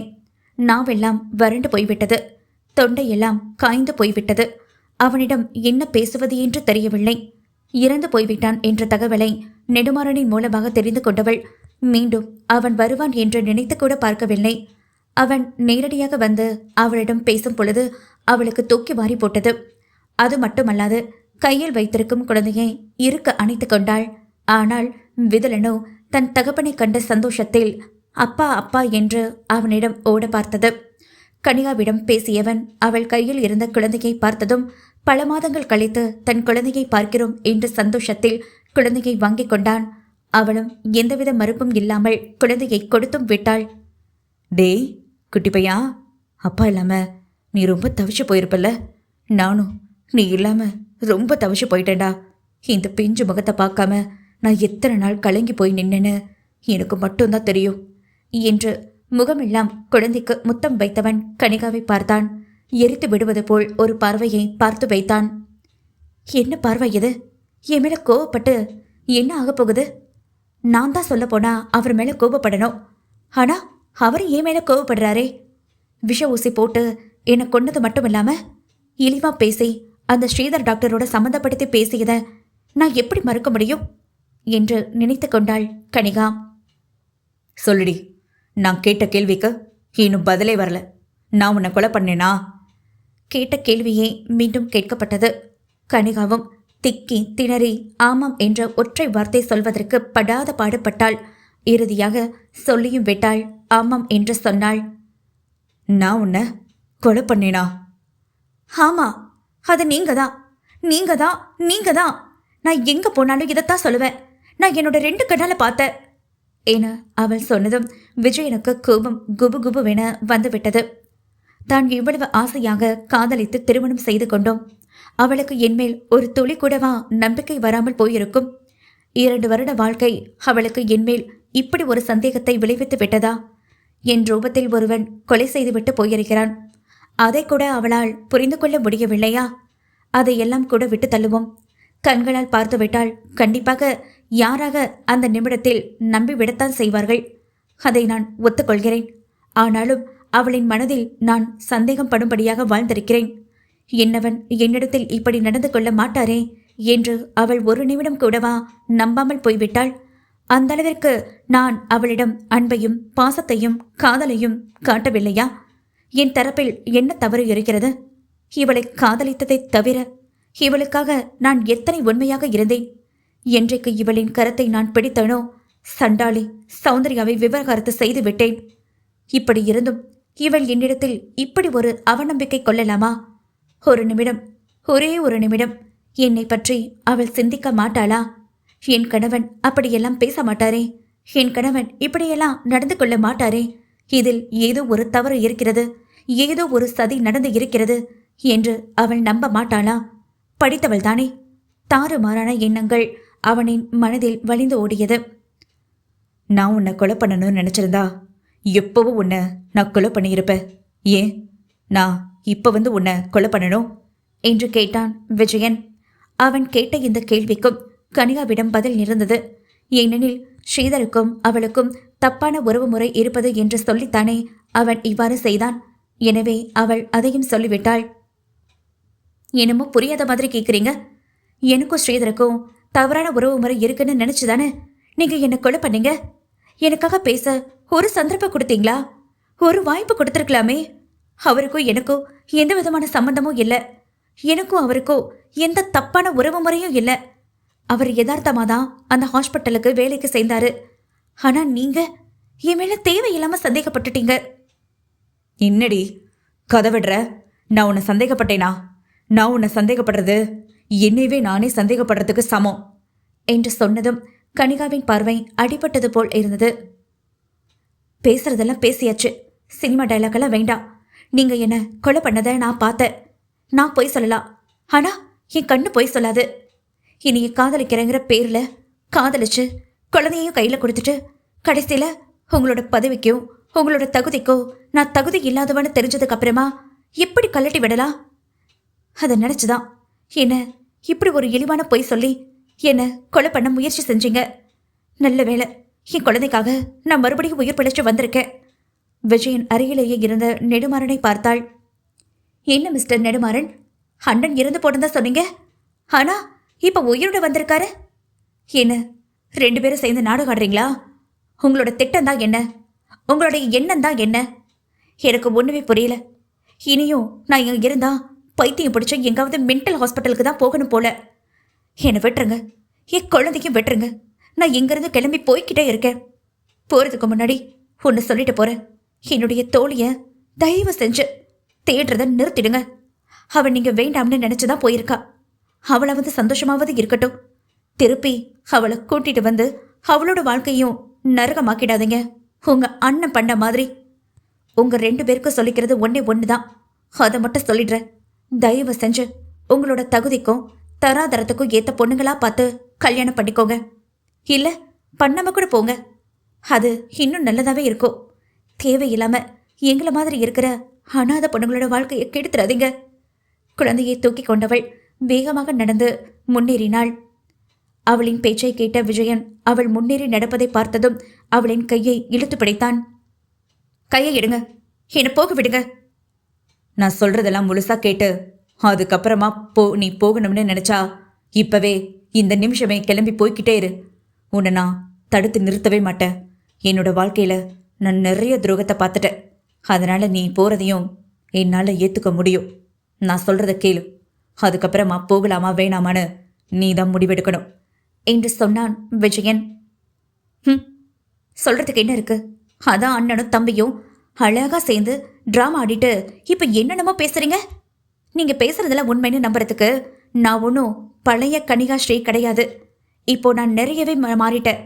உங்ககிட்ட நான் இப்ப கெஞ்சி கேட்குறேன், தயவு செஞ்சு என்னை போக விடுங்க. என்னையும் என் மகனையும் நிம்மதியா வாழ விடுங்க. அழுதபடியே கேட்டாள் கனிகா. அவளின் அழுகையை கண்ட விஜயனுக்கு மனமெல்லாம் பதறியது. அவளை பார்க்க வர வேண்டும் என்றுதான் அவ்வளவு பெரிய ஆபத்திலிருந்து அவன் தப்பித்து வெளியே வந்திருந்தான். ஆனால் அவள் சொன்ன விஷயம் கேட்டு அவனுக்கு அதிர்ச்சியெல்லாம் ஏற்படவே இல்லை. அவனுக்கு ஏற்பட்ட எல்லா விஷயங்களும் தெரியும். தெரிந்த விஷயங்கள் அனைத்தையும் அவளிடம் சொல்லி மீண்டும் ஒரு நல்ல வாழ்க்கையை வாழலாம் என்றுதான் அவன் வந்ததே. ஆனால் நீதான் என்னை கொன்றாய் என்று சொன்னதோடு மட்டுமல்லாது நீ வேண்டாம் என அவள் சொன்னது அவனுக்கு வருத்தத்தை ஏற்படுத்தியது. இவ்வளவுதான் அவள் என் மீது கொண்ட காதலா? தனக்கும் மற்றொருவனுக்கும் வித்தியாசம் கண்டு கொள்ளவில்லையா? அவ்வளவுதானா என்று அவன் நினைக்காமல் இல்லை. ஆகவே வந்தவுடன் அவளிடம் நடந்ததை அனைத்தையும் கூறி வாழலாம் என்று நினைத்து வந்தவனுக்கு அவள் சொல்லிக் கொண்டிருந்தது அனைத்தையும் கேட்டு அவனுக்கு அவளின் மேல் ஆத்திரம் கொண்டு அடித்தும் விட்டான். நீண்ட மாதம் கழித்து அவளை பார்க்கிறோம். கட்டி அணைத்து தழுவ வேண்டும், அன்பை ஒருவருக்கு ஒருவர் பரிமாறிக்கொள்ள வேண்டும் என நினைத்து வந்தவனுக்கு இது மிக பெரும் பேரதிர்ச்சியை தான் கொடுத்தது. எப்பாடே, உனக்கு இது பேரதிர்ச்சினா செத்து போயிட்டேன்னு சொல்லி உன்னை திருப்பி அவ பார்க்கும்போது அவளுக்கு எப்படி இருக்கும் யோசிச்சு பார்க்க வேணும். சரி சொல்லுங்க என்றாள் கனிகா. ஆந்திர பிரதேசத்தின் 2வது பெரிய நகரான விசாகப்பட்டினம். இது துறைமுக நகரமாகும். இந்திய கடற்படையின் கிழக்கு கடற்கரையோர தலைமையகம் இங்குள்ளது. விசாகப்பட்டினம் இரும்பு ஆலை இங்குள்ளது. அங்கே இருக்கும் தொட்டலகொண்டா பகுதியில் உள்ள சாலையில் டீ கடை ஒன்றில் டீ குடித்துக் கொண்டிருந்தான் சொக்கன். மருத்துவமனையில் மருத்துவர்கள் சொன்னதை கேட்டு இளமதியை எப்படியாவது கண்டுபிடித்து விட்டே ஆக வேண்டும் என நினைத்தவன் கனிகாவிடம் நெடுமாறனை பார்த்து கொள்ளுமாறு சொல்லிவிட்டு வந்தான். கண்டிப்பாக இளமதி ஏதாவது ஒரு பேருந்து நிலையத்தில்தான் இருப்பார் என்று நினைத்தவன் ஒவ்வொரு பேருந்து நிலையத்திற்கும் போக அவருடைய புகைப்படத்தை காமித்து அங்குள்ளவர்கள் ஒவ்வொருவரும் காமித்து இவர்களை பார்த்தீர்களா என்று கேட்டான். அங்கு எந்தவிதமான பதிலும் வராமல் போகவே அவன் பிறகு ரயில் நிலையத்தில் பார்த்தார். அங்கே உள்ளவர்களிடம் கேட்டு பார்க்க அதில் ஒரு பெண், ஆமா இவங்களை நான் இப்பதான் பார்த்தேன். ஆந்திர பஸ் விசாகப்பட்டினம் போற ட்ரெயின்ல ஏறி போனாங்க. ஆனா அந்த ட்ரெயின் போயிடுச்சே தம்பி என அந்த பெண் சொன்னதும் போன உயிர் அப்பொழுதுதான் மீண்டும் அவனுக்கு வந்தது போல் ஆனது. ஏறுடா ட்ரெயின்ல என்று அவன் ட்ரெயினில் ஏறி புறப்பட்டு சென்றான். ஒரு வாரம் தேடியே ஓய்ந்து போனான். பாஷையும் புரியாமல் அவன் மிகவும் சிரமப்பட வேண்டியதா இருந்தது. கையில் வைத்திருந்த காசை வைத்துக்கொண்டு அவன் தேடி தேடி அலைந்தான். ஆனால் அவருடைய முயற்சிக்கு பலன்தான் இல்லாமலே போனது. ஏய் దొంగనా కొడుకా, మీరు సుడాలిన వాసి ఇలా కొండండి. నన్ను సుడు టొంగ అబ్బాయి, నన్ను సుడు నేను నిన్ను చంపిస్తాను. ஆத்தாடி, எந்த ஊர்க்காரியா இருப்பா தெரியலையே. இந்த திட்டுறா, என்னமோ திட்டுறான்னு தெரியுது. அது தமிழில் திட்டுனா கொஞ்சம் உபயோகமாக இருக்கும். தெலுங்குல திட்டுறாளே, உரியளவும் புரியலையே என தலையை சரிந்தான் சொக்கன். டீக்கடையில் நின்று டீயை குடித்துக் கொண்டிருந்த சொக்கனுக்கு வழியில் இளமதியைப் போல் ஒரு பெண்ணை பார்க்கவும் அவள்தான் போகிறாள் என்று நினைத்து கையில் வைத்திருந்த டீ கிளாஸை அப்படியே போட்டுவிட்டு அவன் ஓடி சென்றதில் ஒரு பெண்ணின் மீது மோதிவிட்டான். அதில் அந்த பெண் நன்றாக வசைபாடி விட்டாள். ஏமா, நீ திட்டுறன்னு எனக்கு நல்லாவே தெரியுது. தமிழில் திட்டு. நீ தமிழ்காரனா தமிழில் திட்டுனா நானும் பதிலுக்கு உன்னை தமிழில் திட்டுவேன். தெலுங்கில் திட்டினா அப்புறம் நடக்கிறது வேற. அவள் கையில் வைத்திருந்த பழங்கள் அனைத்தும் கீழே நிலத்தில் உருண்டு விழுகவும் வந்த ஆத்திரத்தில் அவனை பயங்கரமாக திட்டியும் விட்டாள். அதோடு அவனை எடுத்து விட்டு போனது அவளுக்கு மிக பெரும் கோபத்தையும் ஏற்படுத்த நன்றாக திட்டிவிட்டாள். ஓ, நீங்க தமிழா என்று பேசினாள் அந்த பெண். என்னது, நீங்க தமிழா? ஆமாங்க, நானும் தமிழ்தான். அப்பா, இப்போதான் எனக்கு போன உயிரே வந்த மாதிரியே இருக்கு. என்னமோ அனாதையா சுத்திக்கிட்டே தெரிஞ்ச மாதிரியே இருந்தது. நீங்க தமிழ்ல பேசுனதும் எனக்கு ஒரே சந்தோஷம் தாங்க முடியல போங்க. அப்புறம் மன்னிச்சுக்கோங்க, நான் இங்க ஒருத்தவங்களை தேடி வந்தேன். அவங்க இந்த வழியில போன மாதிரி இருந்ததா அவங்கள பார்க்கறதுக்கு நான் ஓடி போகும்போது உங்க மேல தவறுதெல்லாம் இடிச்சிட்டேன், மன்னிச்சிடுங்க என அவன் பவ்யமாக பேசியதும் அவளிடம் இருந்த கோபம் அனைத்தும் போய்விட்டது. கீழே பழங்கள் அனைத்தும் சிதறி இருப்பதை பார்த்தான் சொக்கன். ஓ, கீழே பழமெல்லாம் சிதறி போயிடுச்சு, சாரி சாரி என சொல்லிவிட்டு அவளுக்கு எடுத்து கொடுத்து உதவி செய்தான். பழத்தை எல்லாம் கீழே கொட்டினது மட்டும் இல்லாம எடுத்தும் கொடுக்குறீங்களே, ரொம்ப நல்ல மனசு உங்களுக்கு. தேங்க்யூ. என்னைய புகழ்றீங்களா இல்லை கரிச்சு கொட்டுறீங்களா? ரெண்டுமே தான் சார். தமிழில் படித்தது இல்லையா? வஞ்ச புகழ்ச்சியா நீ? உங்களை புகழ்ற மாதிரி புகழ்றேன், ஆனாலும் திட்டுறேன், புரியுதா என்று அவள் சொன்னதும் சொக்கனுக்கு அடடா அடடா அடடா தாங்கவே முடியல. இப்படி ஒரு தமிழ் புலவைய, அதுவும் ஆந்திர பிரதேசத்தில் விசாகப்பட்டினத்தில் நான் கேட்பேன்னு நான் நினச்சி கூட பார்க்கவே இல்லைங்க. உங்கள் ஊர் இதானுங்களா? ஆமாம், என்னோட ஊர் இதுதான். ஆனால் நான் படித்தது எல்லாம் சென்னையில். ஓ, அதான் நல்லா தமிழும் பேசுகிறீங்க. சரி, அதெல்லாம் இருக்கட்டும். ஏதோ ஒருத்தவங்களை தேடி வந்தேன்னு சொன்னீங்களே சார், யாரை தேடி வந்தீங்க? ஒரு பொண்ணை தேடி வந்தேனுங்க. பொண்ணா? என்ன சார், லவ்வா? ஆமாங்க, லவ் தான். ஆனால் எனக்கும் அந்த பொண்ணுக்கும் இல்லைங்க, அவங்களுக்கும் எங்கள் முதலாளிக்கும். ஓ, காதல் ஜோடிகள். சேர்த்து வைக்கிறதுக்காக வந்திருக்கீங்களோ? அப்படின்னு கூட வச்சுக்கலாம் என்று சொன்னான் சொக்கன். என்ன சார், இவ்வளவு பெரிய ஊரில், அதுவும் இவ்வளவு பெரிய சிட்டியில் எப்படி நீங்கள் அந்த பொண்ணை தேடி கண்டுபிடிப்பீங்க? ஏதாவது அட்ரஸ் வச்சுருக்கீங்களா? இல்லை அந்த பொண்ணோட ஃபோட்டோ, ஃபோன் நம்பர் ஏதாவது இருக்கா?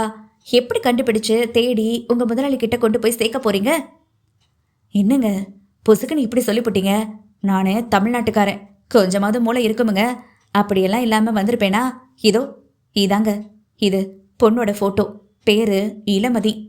அவனுடைய செல்போனில் இருக்கும் இளமதியின் புகைப்படத்தை காமித்தான் சொக்கன். அதை பார்த்த அவளுக்கு ஒரு நிமிடம் தூக்கி வாரி போட்டது. ஆனால் முகத்தில் எதையும் காமித்துக் கொள்ளாமல் அவனை பார்த்தவாறே, பொண்ணு பார்க்க ரொம்ப அழகா இருக்கு. அழகா இருக்கிறதெல்லாம் இருக்கட்டுங்க, இந்த பொண்ணை நீங்க எங்கேயாவது பார்த்துருக்கீங்களா சொல்லுங்க என்று சொன்னான் சொக்கன். ஐயோ சாரிங்க, நான் இவங்களெல்லாம் பார்க்கவே இல்லையே. சொல்லப்போனா இவங்க யாருன்னு எனக்கு எதுவுமே தெரியாது. சொக்கனுக்கு புஷ் என்று ஆகி போனது. கேட்ட அனைவரிடத்திலும் இந்த பொண்ணை நாங்கள் பார்த்ததில்லை என்ற பதிவை மட்டுமே அவனிடம் வந்திருக்க, இறுதியாக தமிழ் பேசும் ஒரு பெண்ணை பார்த்ததும் அவனுக்கு ஏதோ மீண்டும் உயிர் பிழைத்து வந்தது போல்தான் இருந்தது. அவளிடம் கேட்டு விசாரித்தால் ஏதாவது கிடைக்கும் என்ற புகைப்படத்தை காமிக்க, அதுவும் அவனுக்கு தோல்வியை தந்திருக்க என்ன செய்வது என்று தெரியாமல் முழித்திருந்தான். சரி பரவாயில்ல விடுங்க, நான் வேற எங்கேயாவது கேட்டுட்டு தேடி பார்க்குறேன். கடைசியா அவங்க இங்கே இருக்கிறதா தான் எனக்கு தகவல் வந்தது, அதனால தான் இங்கே வந்து பார்த்தேன். ஆனால் இங்கே இருக்கிற ஒவ்வொரு இடத்துலையும் நான் சுற்றி பார்த்துட்டேன். இங்கேயும் எனக்கு அவங்க இருக்கிற மாதிரி தெரியல. இனி நான் எங்கே போய் தேட போகிறேன்னு தெரியல. ஒரு உயிர் ஊசல் அடிக்கிட்டு இருக்கு. அந்த உயிரை காப்பாற்ற இந்த ஜீவனை அழைச்சிக்கிட்டு போனால் மட்டும்தான் காப்பாற்ற முடியும். இப்போ என்ன பண்ணுறதுன்னு தெரியாமல் நான் முழிச்சுக்கிட்டு இருக்கேன். என்ன சார், ஏதோ தனியாக புலம்புற மாதிரியே இருக்கு, என்னாச்சு உங்களுக்கு என்று கேட்டாள் அவள். என்னங்க சொல்கிறது, உங்ககிட்ட சொல்கிறதுக்கு என்னங்க என்று சொல்ல ஆரம்பித்தவன் சுருக்கமாக அனைத்தையும் சொல்லி முடித்தான். அச்சச்சோ, இவ்வளவு நடந்திருக்கா? அப்போ அந்த பொண்ணு கூட்டிட்டு போனா அவர் உயிர் பிழைக்கிறதுக்கு சான்சஸ் இருக்கா? நிச்சயமா அப்படிதான் டாக்டர் சொன்னாரு. அந்த நம்பிக்கையில தான் அந்த பொண்ணை தேடி நான் நாயா அலையிறேன். ஆனா என் கண்ணுக்கு மட்டும் அவங்க தட்டுப்படவே மாட்டேங்கிறாங்க. ஆனா போகும்போது மட்டும் சொல்லிட்டு போனாங்க, அவரை பத்திரமா பார்த்துக்கோங்கன்னு சொன்னாங்க. ஆனா அவர் பத்திரமா இருக்கணும்னா இவங்க கண்டிப்பா வந்தா மட்டும்தானே முடியும். இவங்க இல்லாம அவங்க இல்லை என்று வேதனையுடனே அவனின் குரலில் இருந்து வந்த ஒவ்வொரு வார்த்தைகளும் உதிர்த்தது. சார், உங்களோட ஃபோன் நம்பர் கொடுங்களேன். ஏங்க, என்னோட ஃபோன் நம்பர் வச்சு நீங்கள் என்ன பண்ண போறீங்க கேட்டான் சொக்கன். கொடுங்க சார், உங்கள் ஃபோன் நம்பர் வச்சு உங்களை ஏதும் நான் ஒன்றும் பண்ணிட மாட்டேன். சப்போஸ் அந்த பொண்ணு எங்காவது நான் வெளியில் பார்த்தா அவங்கள பிடிச்சி வச்சுக்கிட்டு உங்களுக்கு நான் ஃபோன் பண்ணுறேன். ஓஹோ, நீங்கள் அப்படி சொல்ல வரீங்களா மேடம்? ரொம்ப தேங்க்ஸ் மேடம். ஆமாம், உங்கள் பேர் என்ன என்று சொன்னவன் அவளிடத்தில் தன்னுடைய ஃபோன் நம்பரை பதிவு செய்தான். என்னோட பேரை தெரிஞ்சுக்கிட்டு நீங்கள் என்ன சார் பண்ண போகிறீங்க? என்ன மேடம், என்னோடய ஃபோன் நம்பரெல்லாம் வாங்கியிருக்கீங்க. ஃபோன் பண்ணிங்கன்னா நீங்கள் யார் என்னங்கிறத நான் தெரிஞ்சுக்கணும்ல. அப்போது உங்களோட பேர் தெரிஞ்சால் எனக்கு ரொம்ப உதவியாக இருக்கும்ல. அதுக்கு பேரெல்லாம் சொல்லணுமா சார்? அதெல்லாம் ஒன்றுமே தேவையில்லை. இளமதி பற்றி நியூஸ் அப்படின்னு சொன்னால் மட்டும் போதும்ல. நீங்கள் செட்டாக பறந்து வந்துட மாட்டீங்க? அதுவும் சரிதான். ஆனாலும் கடைசி வரைக்கும் உங்கள் பேரை சொல்லாமலே சமாளிக்கிறீங்க பார்த்தீங்களா? ஆந்திர பொண்ணுலாம் இல்லை மேடம். நீங்கள் கழுவுற மீனில் நழுவுறீங்க. கண்டிப்பாக நீங்கள் தமிழ்நாட்டு பொண்ணாக தான் இருப்பீங்க. ஆமாம் சார். கொஞ்சம் தமிழ், கொஞ்சம் ஆந்திரா. புரியலையே. அம்மா ஆந்திரா, அப்பா தமிழ். பார்த்தாலே தெரியுது மேடம், நீங்கள் உங்கள் அப்பா வளர்ப்பில் வளர்ந்த பிள்ளைன்னு. ரொம்ப தைரியமாக பேசுகிறீங்களே. அவன் பேசிக்கொண்டிருக்கும் போதே ஒரு கருப்பு ஸ்கார்பியோ கார் வந்து அவளிடம் வந்து நின்றது. என்ன பேச்சு? போலாமா? ஆ, இதோ வரேன் மாமா என்று சொன்னவள் அவனை பார்த்து கண்ணசைவள். நான் போயிட்டு வரேன் என்று சொல்லிவிட்டு அந்த காரில் ஏறி சென்று விட்டாள். ஃபோன் நம்பர் வாங்கிட்டு போயிருக்காங்க. என் கண்ணுக்கு தெரியாதவங்க அட்லீஸ்ட் இவங்க கண்ணுக்காவது தெரியட்டும் என மீண்டும் அவன் தேடும் படலத்தை ஆரம்பித்து விட்டான். போது இலா, எத்தோட எல்லாத்தையும் நிறுத்திக்குவோம். உன்னால அங்கே ஒரு உயிர் ஊசலாடிக்கிட்டே இருக்கு. தயவு செஞ்சு நீ அங்கே போ. அங்கே போகிறது மட்டும்தான் இப்போதைக்கு ரொம்ப நல்லது. நான் போக மாட்டேன். தயவு செஞ்சு என்னை வற்புறுத்தாத சுந்தரி. உனக்கு நான் இங்கே பாரமாக இருந்தேனா சொல்லிடு. நான் இப்பவே இங்கிருந்து கிளம்பி போயிடுறேன் என்று கையெடுத்து கும்பிட்டு கேட்டுவிட்டாள் இளமதி.